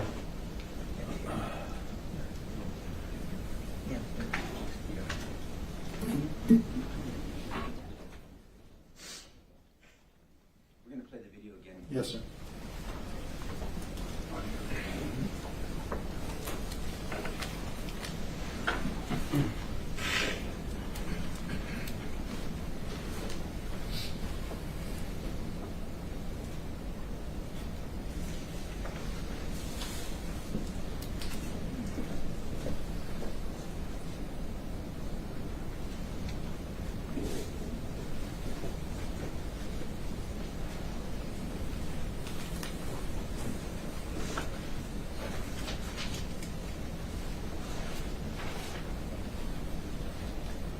Okay, so, thank you. Hold on one second. So, who is this over here? Officer Salcedo. Okay. Now, we can see, because the government didn't ask you this, but I want to ask you, what weapon does he have in his hand? An AR. What is an AR? That's a 223 caliber rifle. AR-15, right? Yes, sir. Okay, and so that is what we can see, the barrel above him, correct? Can you put a little further so I can... Can you play a little bit further so we can see it? But you knew he had an AR. Yes. There it is. Mm-hmm. Right? We see Yes, it. sir. Thank you for stopping. And so then we have, and is this you here, Sergeant? That is me. Okay, and this is Officer Mendoza. Officer Mendoza, yes, sir. Now, you said a lot of things during this portion of the testimony. You drive up and you're kind of walking. It's almost as if, and I'm not being condescending or disrespectful. If people start running, most people might just start running because they're running, right? Right. So you walk up and you drive up and you see officers acting as if they're being shot at. Correct. So that makes sense that you're going to act like they're being shot at. Well, not only that, but I heard rounds going off. That's important. So you heard rounds. Now, you know that shooting a gun can create an echoing effect, Yes, sir. right? Especially against a building with a high-powered rifle, it can create this echoing effect, and it'll be hard to tell where a shot's coming from, right? Is that Yes, true? sir. Okay. And so it takes you some time to orient Yes, sir. and to observe what's going on. And you testified to this jury that at some point you said, well, I'm not seeing evidence that we're being shot at, Yes, sir. right? And evidence I think you talked about were rounds bouncing, Correct. windows being shot out, Yes, sir. the vehicle taking fire. Yes, sir. Now, you know that a vehicle is not cover. Correct. It's mainly concealment. Yes, sir. And the jury's heard plenty about that. But cover would be like the engine block and maybe some of the area around the wheel, Yes, sir. the frame. And but Mendoza and Salcedo, and I'm not saying they didn't truly believe this, it's stressful, right? Yes. Would you agree that these shots, they sound very, very loud? Mm-hmm. You couldn't tell how close they were? No, sir. But at some point, Officer Salcedo, and you're getting it from both angles. So you're hearing shots. Yes, sir. You're seeing officers that you supervise acting as if they're being shot at. You think you're being shot at for a period of time. You're hearing from the funeral people behind you, which Yes. Mr. Limones is one of them. Okay. And then Officer Salcedo has a different view. He's looking around that side of his vehicle, and he's looking at this side, correct? Yes, sir. And so he tells you, I think I see him, Yes. right? And he wants to take a shot. Correct. And in all of your training, there's not one officer, law enforcement officer, that if they believe that Chapter 931 or 933 of the Penal Code is appropriate, meaning the use of deadly force to defend yourself or defend a third person, that you don't have to ask for permission. Correct. You want to make sure that you're factually justified, but you don't have to ask for permission from a supervisor. Correct. And so that was odd for you, right? Yes. Because you don't even know what he's talking about. Correct. I mean, there's someone shooting a weapon, they believe it's at them, and he sees somebody, and he's asking permission to shoot. Yes, sir. You know now that he saw that person go into the building. I don't know who he saw or what he saw. I know he asked permission to fire. Do you know now, though, that the shooter entered the west side of the school? Yes, from what I was told, yes. And it's okay, you can talk about that, what you were told. But you were told through investigation is that he entered the west side of the building. Yes, sir. And this is where the questioning is going to get a little interesting, okay? And I'm not trying to be disrespectful, Sergeant. Give me 1 second.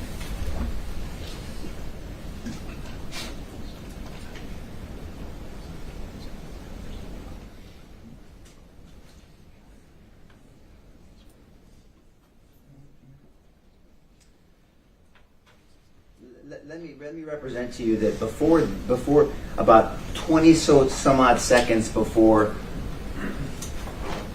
Mendoza shows up, around 11:31:55, 28 seconds, Adrian Gonzalez drives into the campus, okay? Yes, sir. And I believe that the government will stipulate to that, roughly around that time. Stipulate that he actually was parking around that time. Yes, sir. It's 11:31. And when I mean campus, I mean parking in the campus building. Parking, Yes. sorry. So at around 11:31:55, there's no way to get it pinpointed, Right. but in that general time, 11:31:55, Adrian is driven into the campus, and you saw his vehicle later on. You saw where Later his on, vehicle yes, was sir. parked, and he's parked in the campus, right? Yes, sir. And I'm not being disrespectful because you drove up to this. He didn't park. He didn't stay away like at a corner where Mendoza and Saucedo initially were, right? He was Correct. parked in the campus. He was yeah. inside the Yes, campus. sir. And later on, we're going to see on your video that there is a Randy Hill, an officer Randy Hill, correct? Yes, sir. Where we're going to see him parked on the other side at a certain time. Remember that on your body cam? Yes, sir. And we'll talk about that in a second.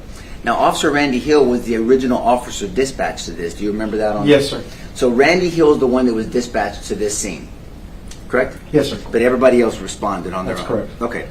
And so we have Adrian there, and at some point, at 11:32:09, the shots fired was Adrian calling out to everyone, shots fired. Do you remember that? I remember hearing that. Yes, Right. wait. You don't know the time. I don't. We'll stipulate that it was Adrian, but I believe his testimony was that it was. Well, if he knows. Saucedo. I know he did say But we'll, that. we'll stipulate that it was Adrian. So, and it's okay. You're not a voice expert, where you, especially over the dispatch. It's hard to hear sometimes, right? Yes, sir. But the shots fired that you said was Mendoza, it was actually Adrian. Okay. Okay. And the government stipulated that. Yes.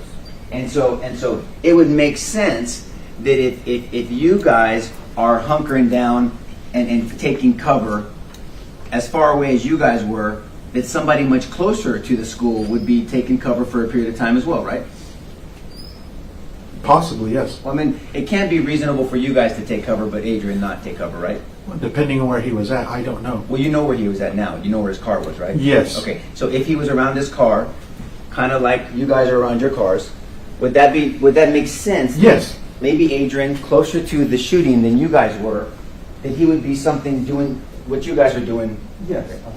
And you later know now because school PD, well, you know this, school PDs, they don't have AR-15s. That's correct. And so Adrian didn't have an AR-15. No. And so at some point,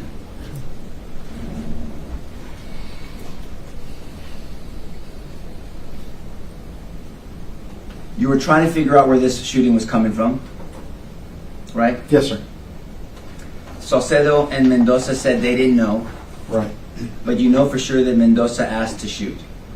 No, sir. Not Mendoza, Saucedo, I'm sorry. Yes, sir. Saucedo.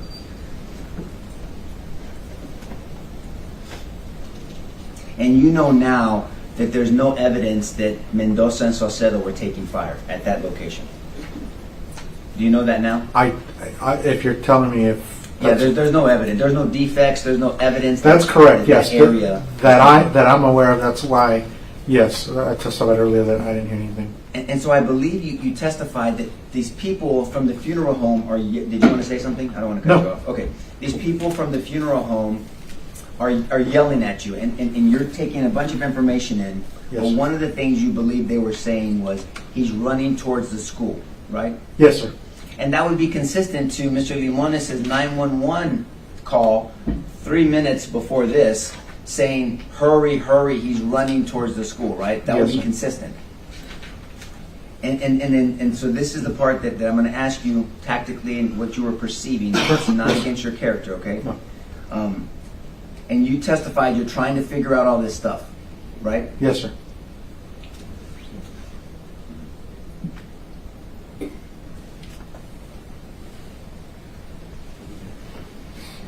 You can put that. You can put that.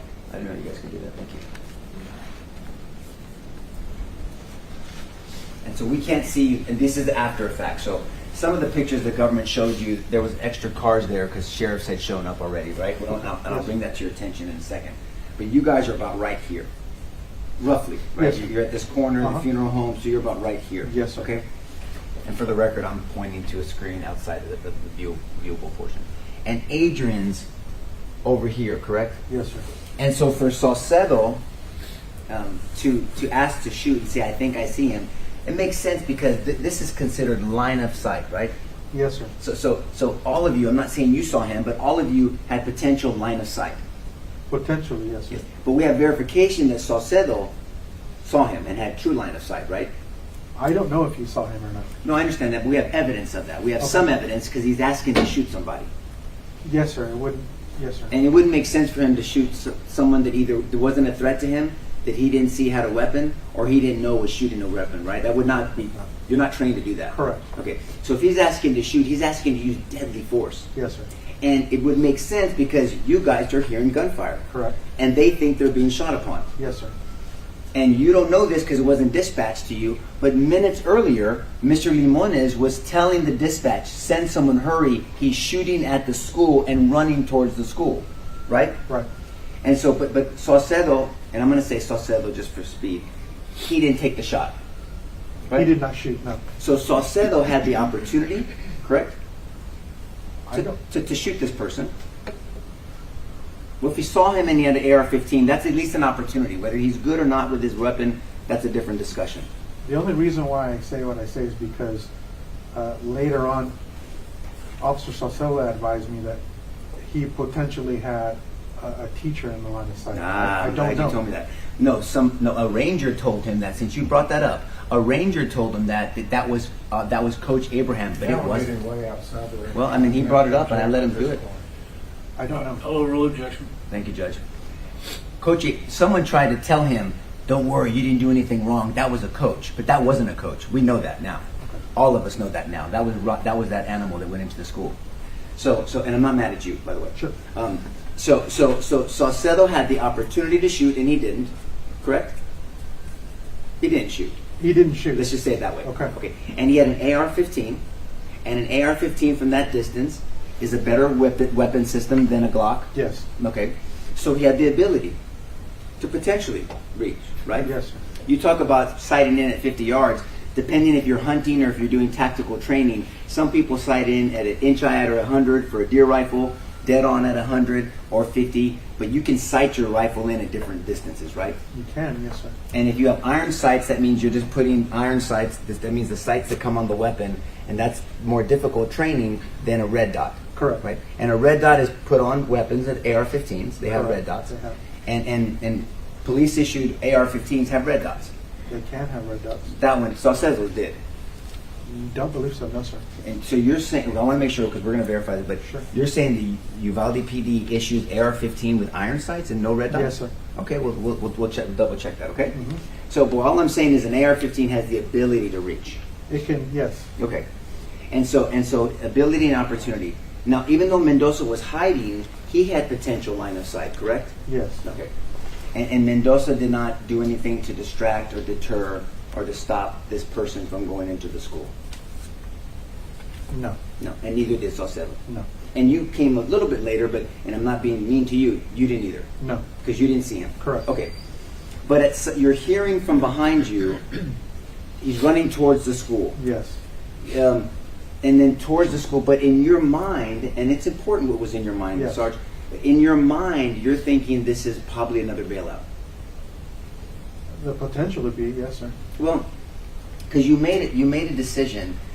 You made a decision that even though you three knew that this person, whoever, we didn't know at the time who it was, entered the school, that you were going to travel around to hopefully catch him as this person went through the school. Did I misunderstand No, you? sir. Okay. No, you did. Okay. Because that's not, I never saw anyone that was a suspect. I never saw anyone with a gun. I never saw him enter the school. I never saw any of that.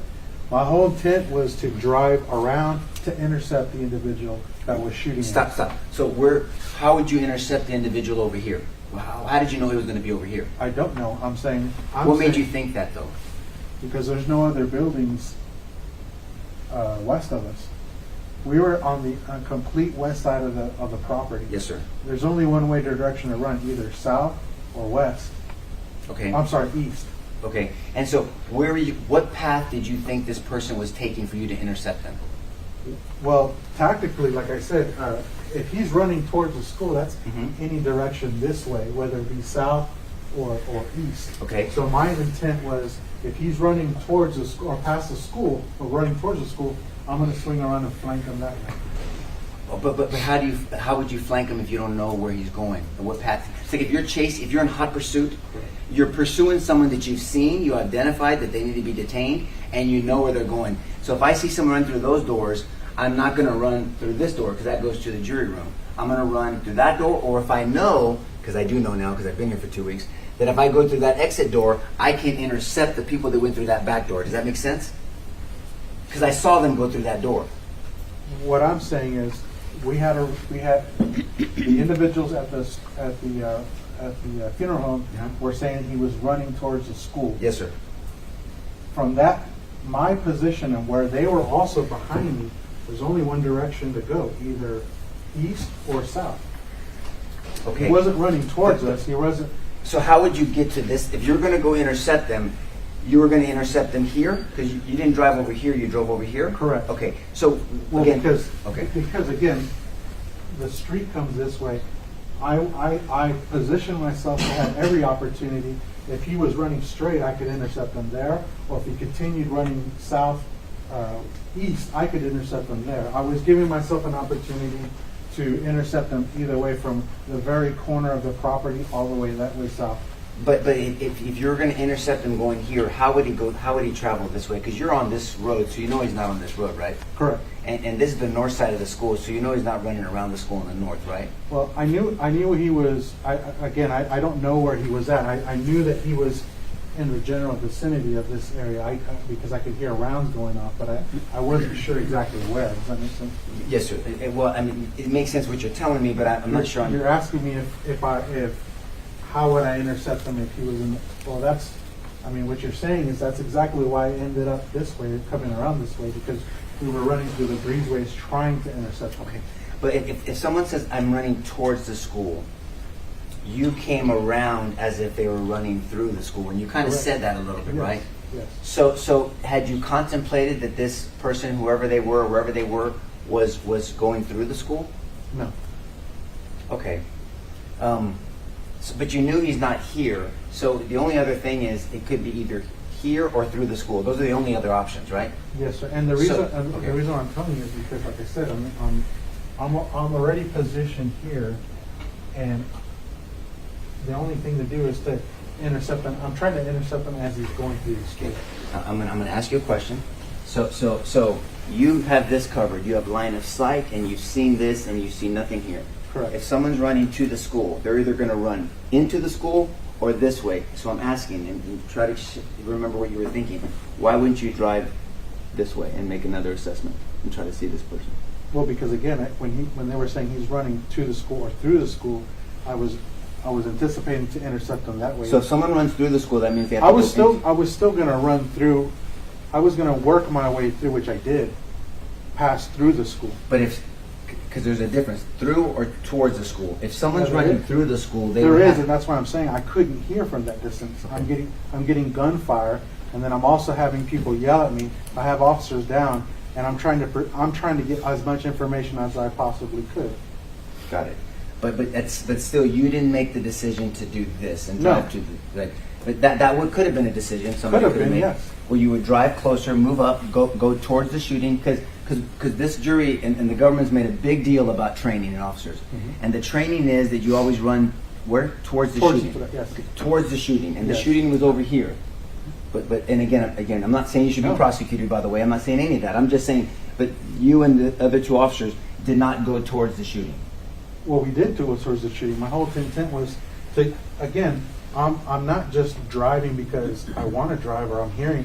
I'm also being told that he's running through the school or to the school. So the only option is either he's running east or he's running south. So my best advantage point would be here so that I can intercept him one way or another. That was my intent. Okay, I understand. Well, was it ever? But he's either going to intercept him over there, and I'll move on because it seems like we're not going to see on this one. We're not going to see eye to eye. He either has to go through the school or go this way, right? That's Right. the only other way because he's not going to jump the school, and he's not here because you have line of sight here, correct? Correct. Okay. And so the three officers here did not go towards the shooting, right? Did not go towards the shooting. Yes, sir. Okay. And there was definitely shooting on this side, correct? And I'm not saying you saw him because you said you No, didn't, no. and I have no reason to not believe you. But then Saucedo did, it appears, we have evidence, we have some evidence coming from him that he saw this individual because he asked to shoot He him. asked permission to Right. fire. And so you drive off, and we now know that he went in here. Yes. We now know that. Yes. And then these Mendoza and Saucedo stay back. They stay back with the AR-15 and the other two officers together. They stay back. Okay. And you drive around, correct? And we saw your body Yes. cam. Okay, I just want to make sure.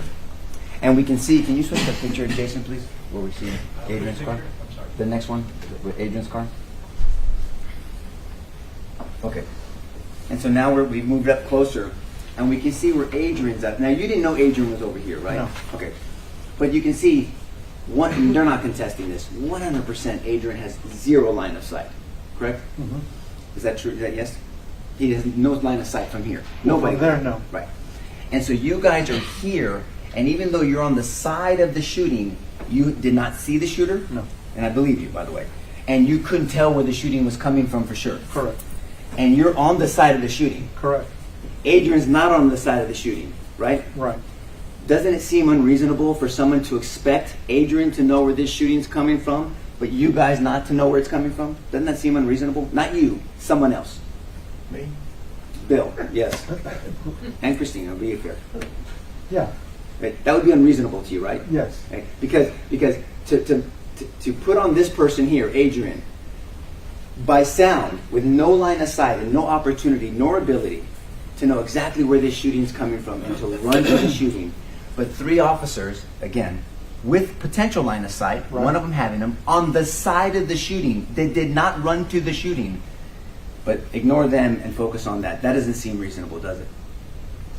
No. I agree with you.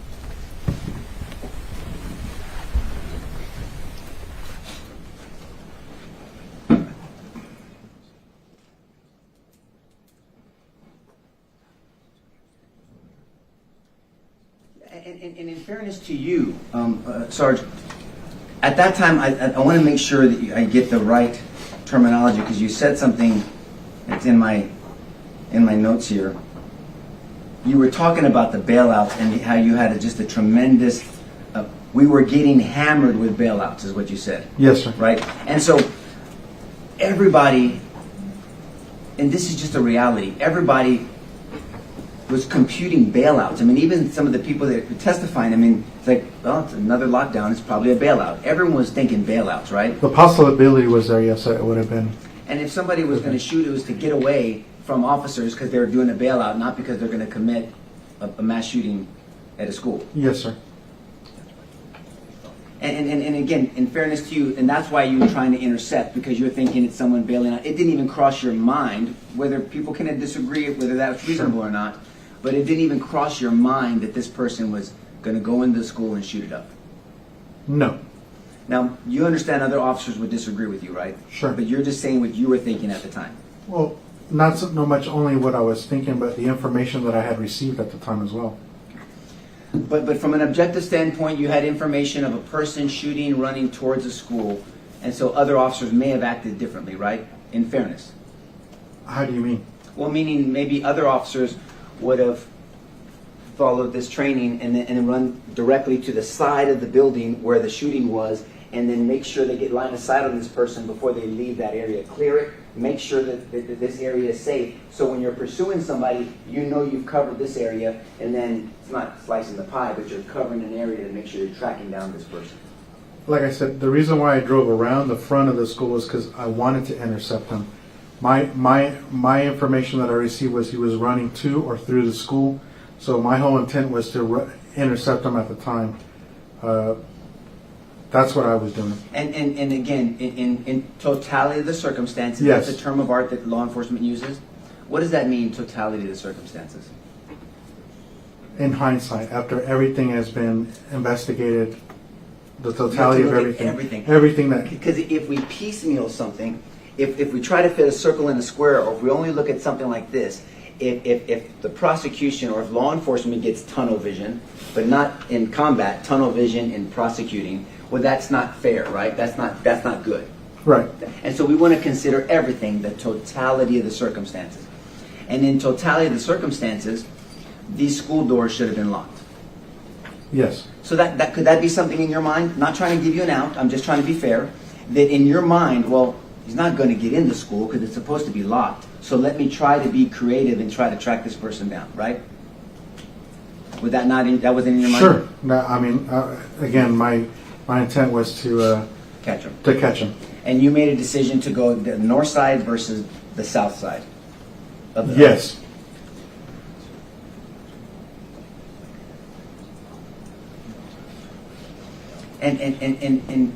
And you had two frantic witnesses yelling at you, right? Yes. I mean, you had two frantic with weapons, and one of them asking to shoot somebody, telling you information, correct? Yes. And you still made different decisions. Because you had somebody say, I want to shoot somebody on the west side of the building, but you still drove north. Right. Yes, sir. Okay. So you took all that in when you made your assessment. Yes.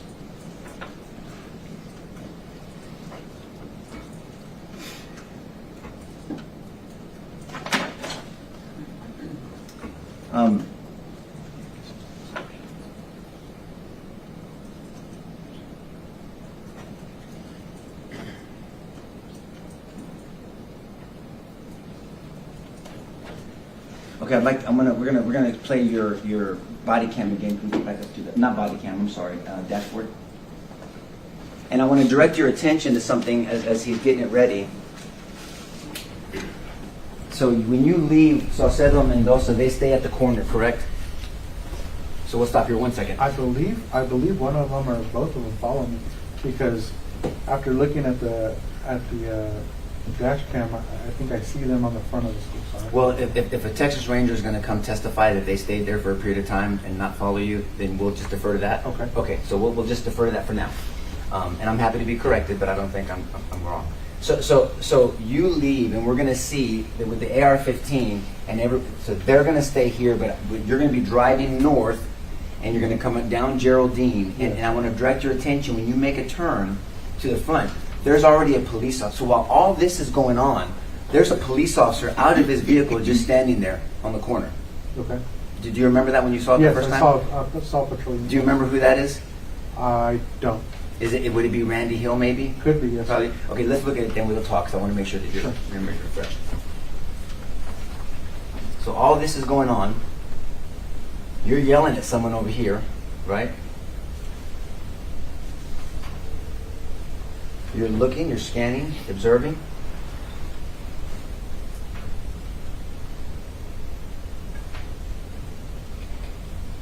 He's moving up to get behind the frame of his car, right? Okay. He moved up in a triangle, and you're driving off. Yes, sir. See, this guy's already here. He's out of his vehicle. Mhm. And we don't know how long he's been there. No. But it's safe to say that he's been there for a little while, because he's parked and there's two officers there, it looked like. Can you go back, please? And pause it. I see four legs. Yes, sir. Okay? And they're on the passenger side, so they've been here for some time. For some time, some period of time. I'm not saying an hour, but some time. Maybe Right. a couple seconds, yeah.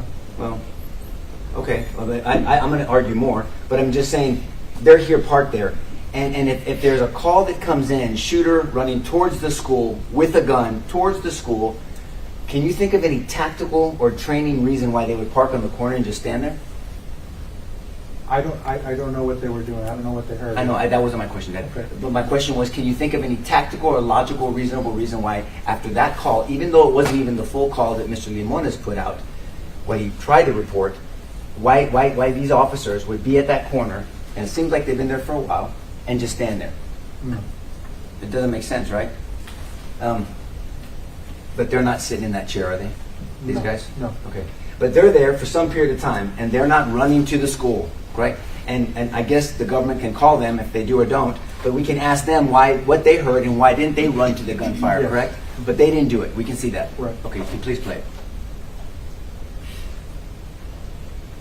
But you are. Look at you. You're going quickly.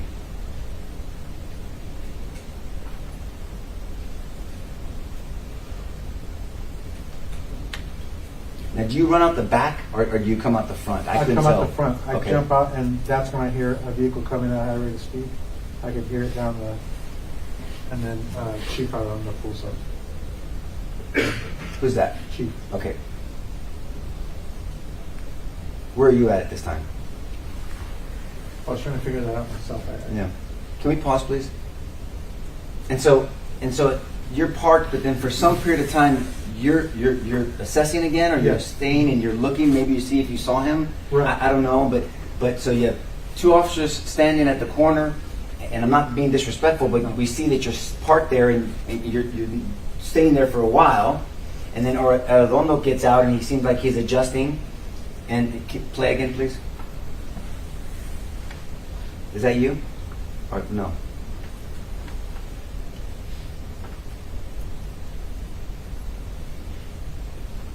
Well, I see that's me over there. Here? No, in the front. Okay. Can we pause, please? Now, there's a number of officers here, right? And not all of them run with you and the chief.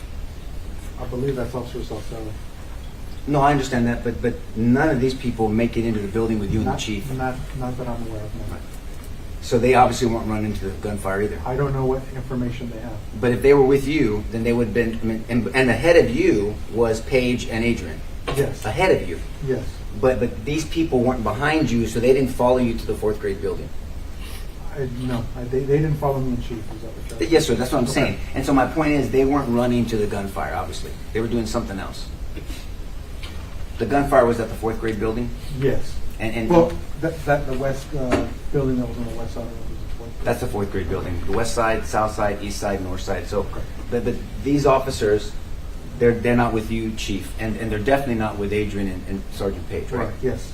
Now, other officers come in from the other side, but there's a number of officers. Can you keep playing, please?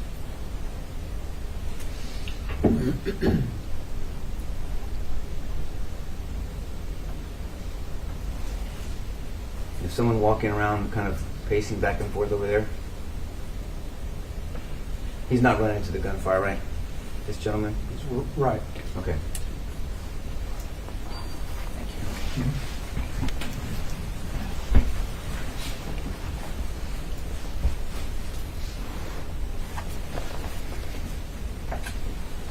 And so you know that, and then at some point, matter of fact, at 11:32:59, let's do 11:32.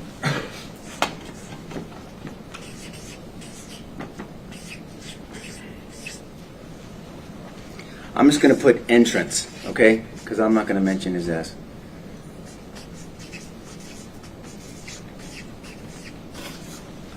This is when this is the entrance, right? Okay. At 11:32:59,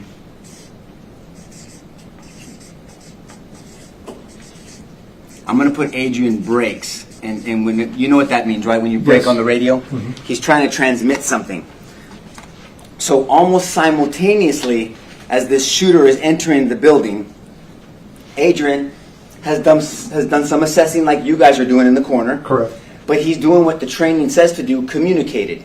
And he says, and he can't see, right? He doesn't know when this guy enters the building. We saw that from Right, line of yes. sight.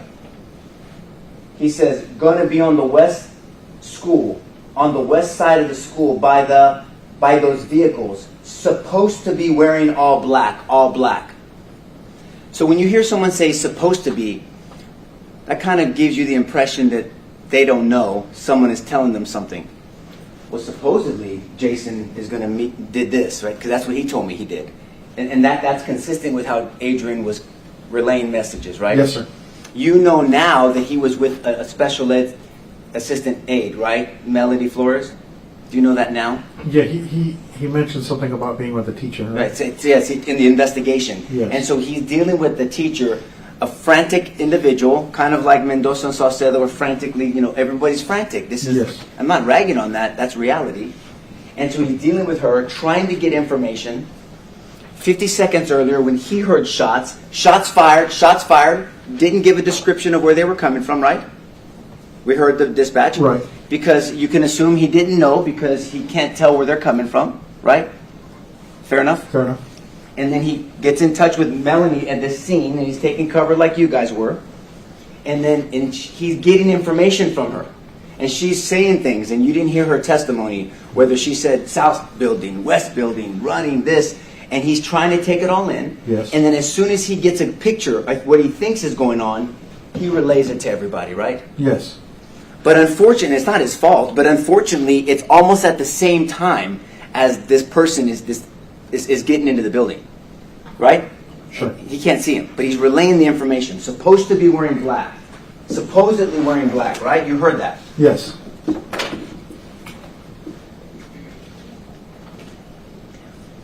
And we don't know, you don't know for sure, what Mendoza and Saucedo were thinking and why they didn't. Can you put this back up? The first one? This one, or the The other one before, please. You don't know why, we're hearing your thought process. Yes. But we just don't know why Mendoza and Saucedo, especially someone who saw the shooter, didn't go to the shooting. But not just go to the shooting. You don't have to guess. He saw the shooter. You don't know why he didn't go to the shooter, right? I don't know, no, sir. Yeah. But that was an option for these two.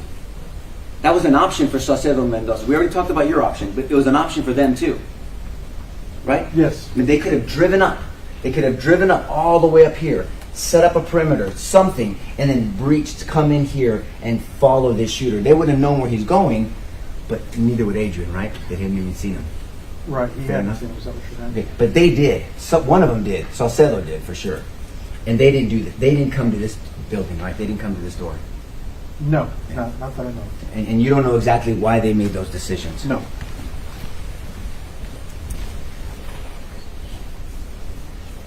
But in talking about school safety,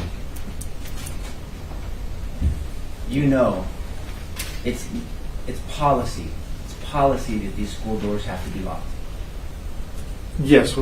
I mean, that's usually what happens is all the schools are the exterior doors, interior doors are locked. And as we said earlier, time is always of the essence in these situations, right? Yes, sir.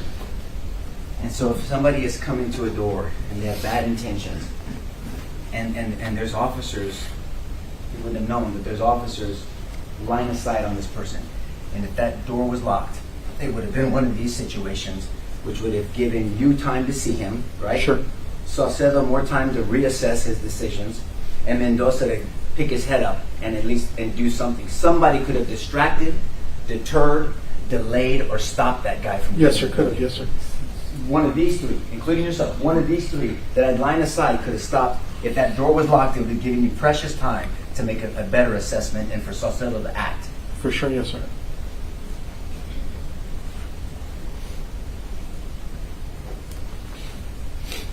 Now, next picture, please.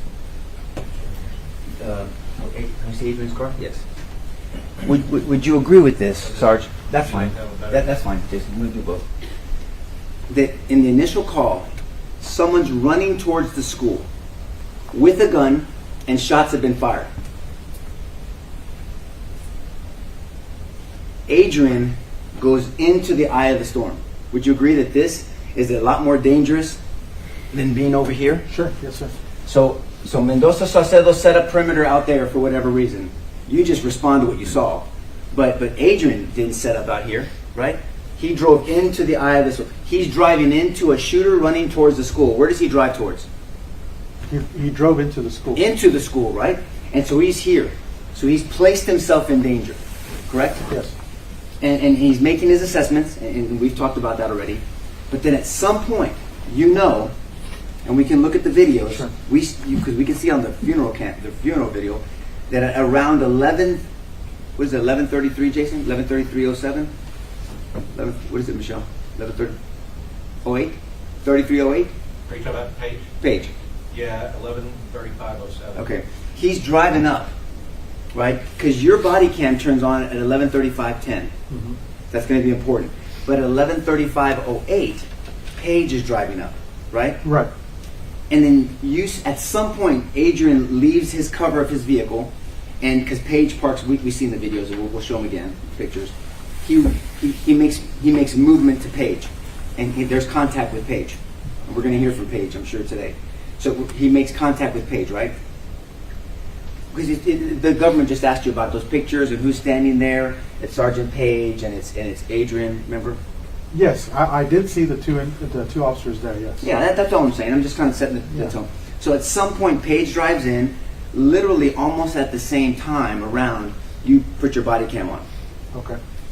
And you told the reason why. But it would have been very, very helpful if you had your body cam on earlier, right? Yes. Because then we could have heard exactly what the funeral people were saying to you guys, right? Potentially. Potentially. Right? We would have heard Saucedo, and maybe he said more than just, I see him, I really want to. He could have said other things. We don't know. You just remember him saying, I think I see him, I want to shoot. Permission to shoot, Yes. right? We could have heard maybe potential what Mendoza was saying, right, and what he was thinking. Potentially. And then heard shots. Yes. And also, you know that Officer Jesus Mendoza had a body cam also. Yes. Okay. And so we're hopefully going to see those. But do you know now that Mendoza's body cam wasn't turned on the corner also? Do you know No, that I now? don't. You don't know that. Okay, we'll let that come about. So, but at some point we see you running up, Yes. and Adrian has made he's left his cover of his car, and he's come to meet because he sees Paige, right? That's backup, and he comes and sees Paige, and they meet up here. And do you remember? If you remember, as you're running, they're already walking towards the school. Do you remember them moving towards the school when you looked at the video? Yes, I believe they were. They were moving They towards the beat school. me towards the south entrance of the school. Well, yeah, they darted in when they heard those shots. Yes.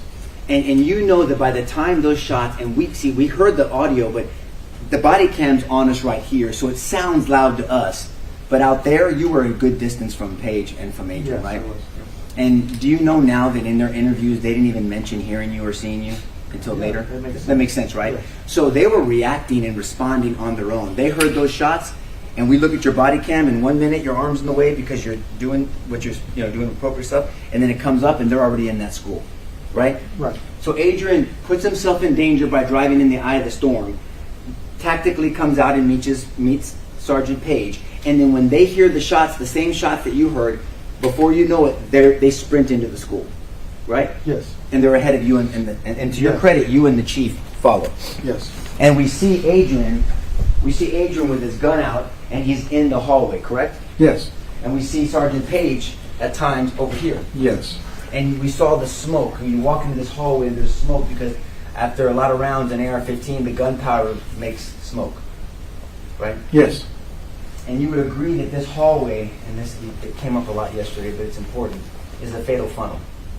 Yes, it could be. right? Yes, sir. Because it's a narrowed, exposed situation Correct. that puts the person in high vulnerability. Correct. Right? High vulnerability meaning there's no cover. There's not even concealment except for those little niches. Every once in a while, there's a little cover. Yes. But him and Paige and you are exposed. They're Yes. in the fatal funnel. And then even after we saw in your body cam, even after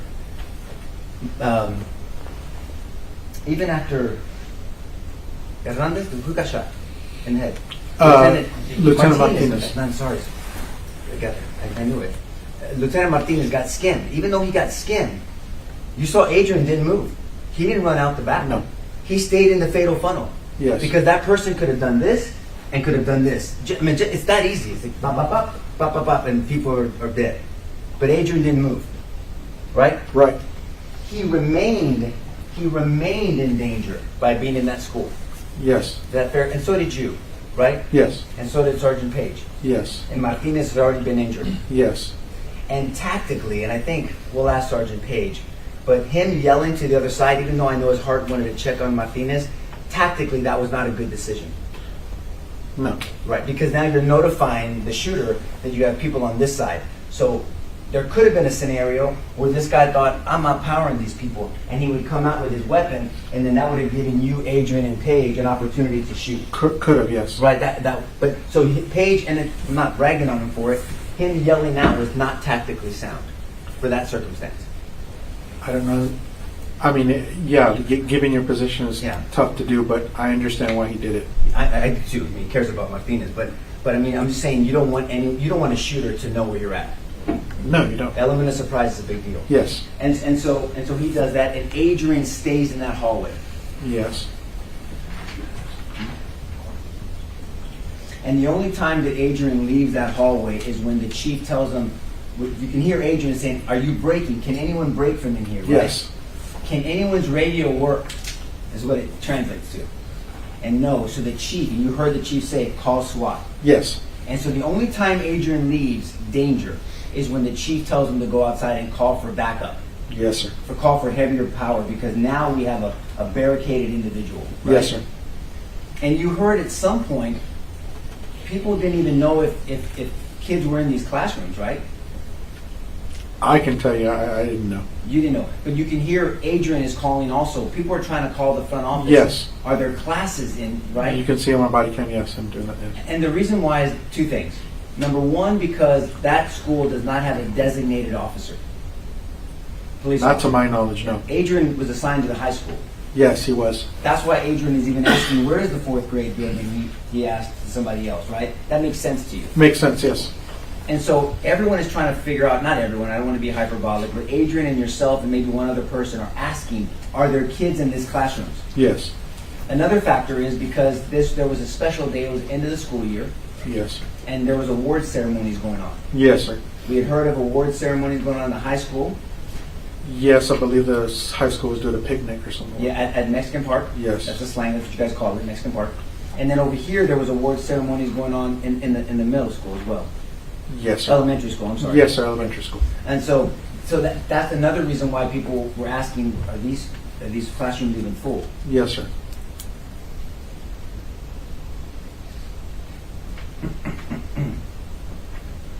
But it made the situation even more dangerous because at some point, Adrian, Sergeant Page, and yourself, Sarge, you see sheetrock.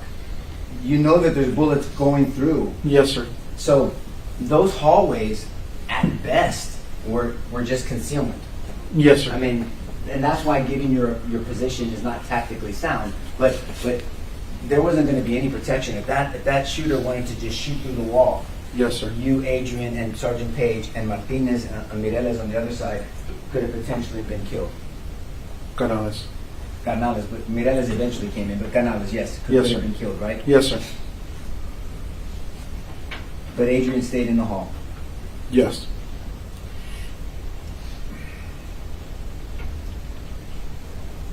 And we noticed that all the other people that we saw on your dash cam, the ones behind you, they didn't end up in the hallway, right?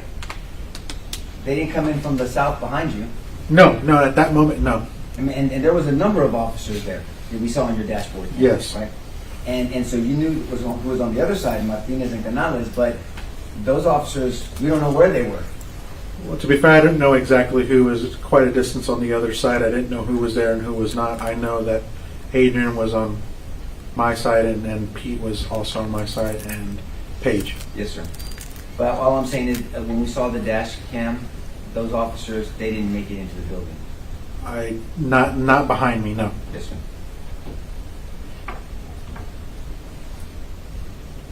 Do you remember when the government asked you that calling SWAT is opposite of confronting a shooter? Do you remember that question? No, You don't remember that question? I don't. Well, then I'll remind you of the Sure. question. The government, Bill asked you, Mr. Turner asked you, calling SWAT, that's opposite of confronting the shooter. He asked you that. Okay. And you seemed befuddled by it. You seemed confused by it. That's a confusing statement question. Would you agree? I was confused by. I know what you're saying now. Yes, and yes, I was I mean- confused. Maybe that's probably why I don't remember. Yeah, well, it's forgettable. And so all I'm saying is the fact that if someone's calling SWAT, you're not cowering or running away. You're following orders because you've gone as far as you can go in a circumstance. You've put yourself in a fatal funnel. You've put yourself in danger. You've Yes. drawn your weapon. Everybody is halted because now someone is barricaded. Officers have taken rounds, and your chief says, go call SWAT. That's not someone running away from danger, is it? No.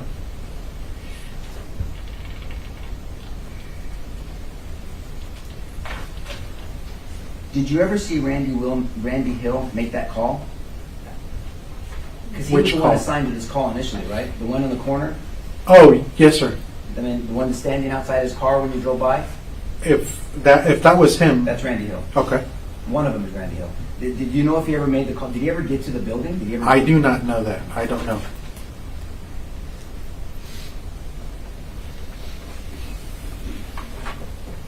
I'm just going through my notes. Now you said something in the video, or someone did. Maybe it's not you, so please correct me. So we have him contained, Yes. and he was contained, right? Yes. Because technically, if you initial officers, you 5 at the beginning, Correct. didn't go into that hallway, he technically could have not only focused on 112 and shot those other children that made it, he would have been focused on doing that. He could have been distracted by you in the hallway, right? Yes. He was so distracted that he came out to shoot at some of you. Yes. So you, yourself, Paige, Adrian, Martinez, Canales, the chief, you guys had distracted him from continuing his carnage, right? To continuing doing what he was doing. I know he shot at us, yes, sir, and stopped, and he stopped shooting, I guess. And there's no way for him to know when or if you guys were going to breach. No, he Right? did not know. So that could have been on his mind, right? Could have Sure. been. And so that's a distraction. Now, but if you weren't in the hallway, and if he had intent, because the evidence has shown he had a lot of rounds on him, a lot of magazines with bullets in them. He could have walked from that classroom to the next classroom, to the next classroom, to the next classroom, to the next classroom, to the next classroom, and without you being in the hallway, you and Adrian being one of the first ones in the hallway, and Paige, and Canales, and Martinez, he could have gone through that whole school and shot up the whole school. Could have. Could have, yes, sir. Nothing would have stopped him but for 5 officers containing him in that room. Yes, sir. And then eventually 376 showed up, right? Eventually, yes, sir.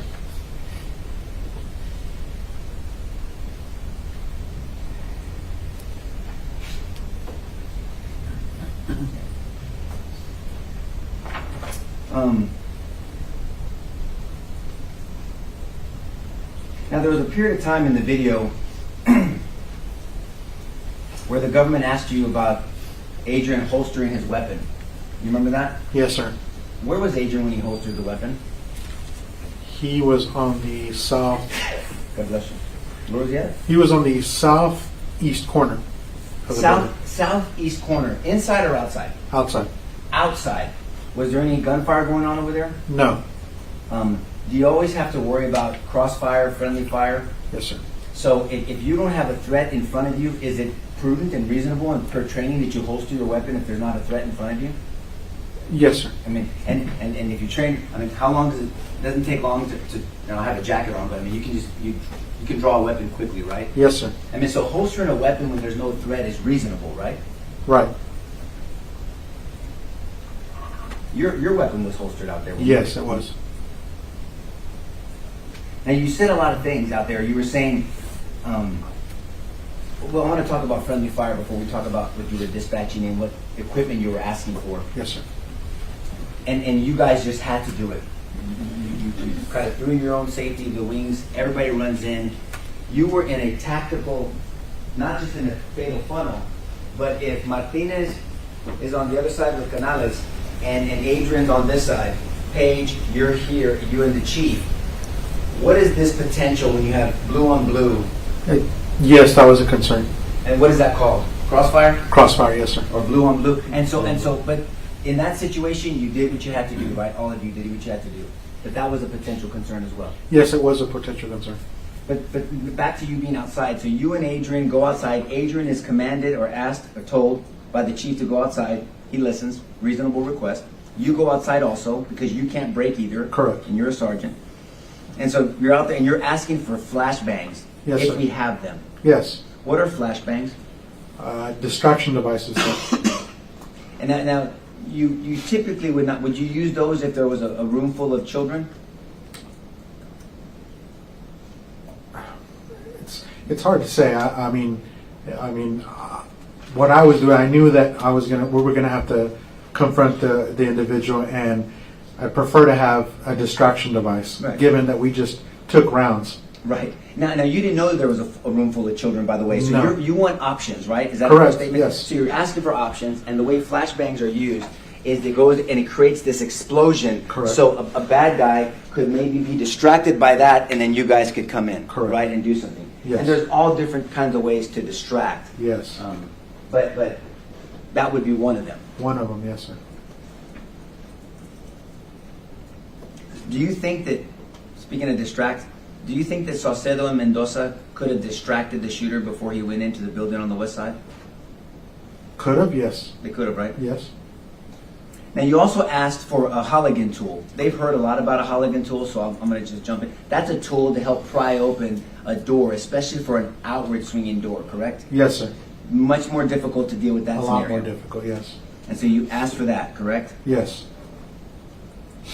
And after you asked for that, this is where we can hear Adrian trying to verify, are there children in the classrooms on the video? Yes.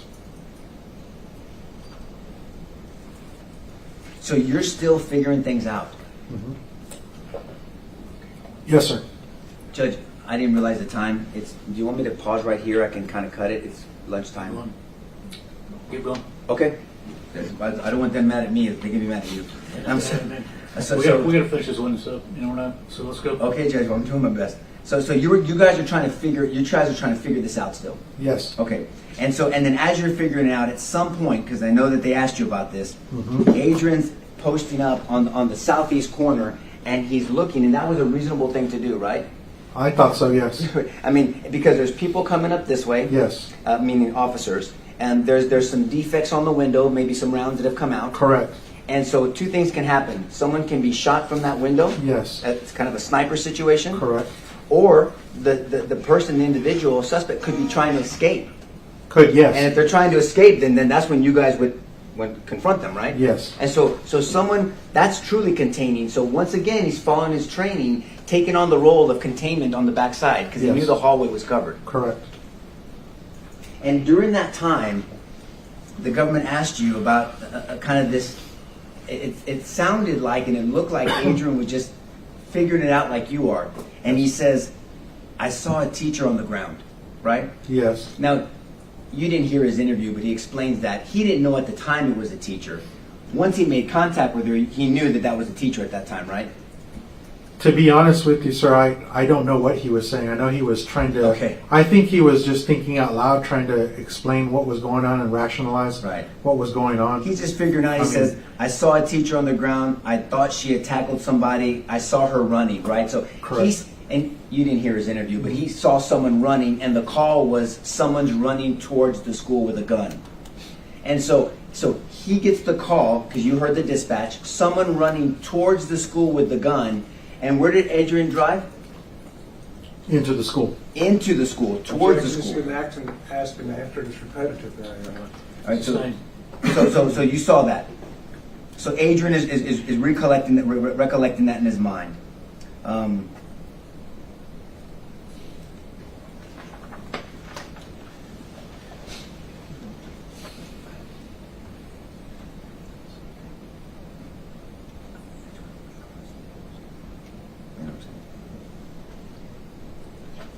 So when you talk about considering, because the government asked you about considering the backdrop, anytime you have shooting around a school, you're never going to have a perfect backdrop, No. right? I mean, if in a courtroom, there's never going to be a perfect backdrop. I mean, these officers, you're always going to have that situation, Correct, yes. especially at a school. Yes. I mean, that doesn't mean you don't act at all and do something. No. Right?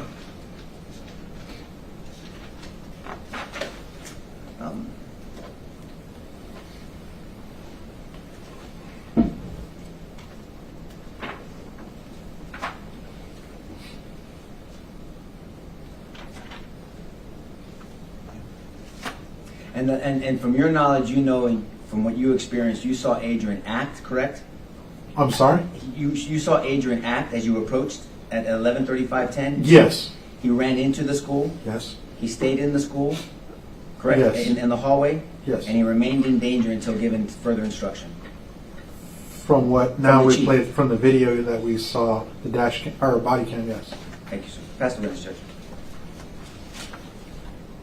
Will we continue? Yeah. This is the case of the state versus Adrian Gonzalez, correct? Yes, sir. And we've been here 2 weeks talking about Adrian Gonzalez, correct? Yes, sir. So can we start with Adrian Gonzalez that day? Yes, sir.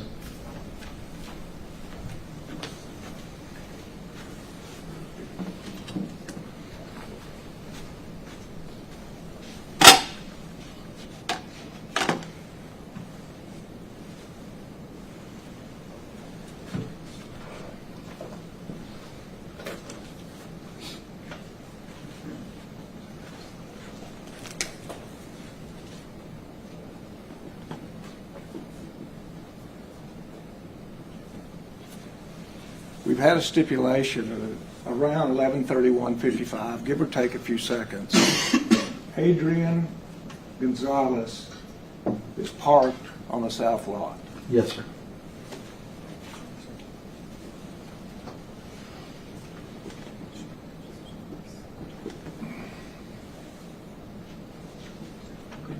We have a stipulation that the gunman entered the west wing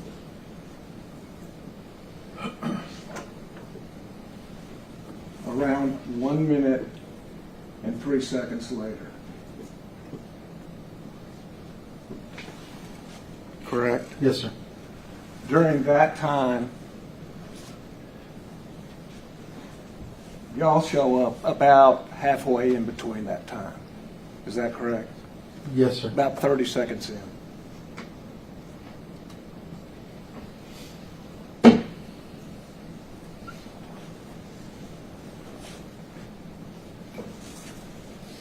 And we know from your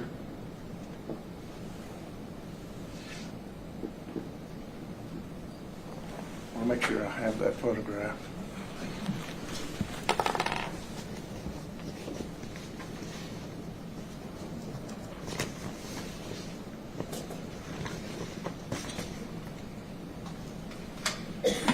All right, folks, let's go ahead and take an hour for lunch. Get back as quick as you can. We'll see you back in an hour. Remember my instructions. Let everyone rise for the jury. See if you can find the photograph.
Zoom with you tomorrow at 9 o'clock. He's going to hopefully be here tomorrow at 8:30 to update us on what his ability to serve is. So remember my instructions, and please don't discuss the case with anybody. Don't listen to anything that may be in the media or watch anything that may be in the media. And we will see you back to continue with the redirect of this witness at 9 o'clock. All right, thank you all. Would you rise for the jury, please?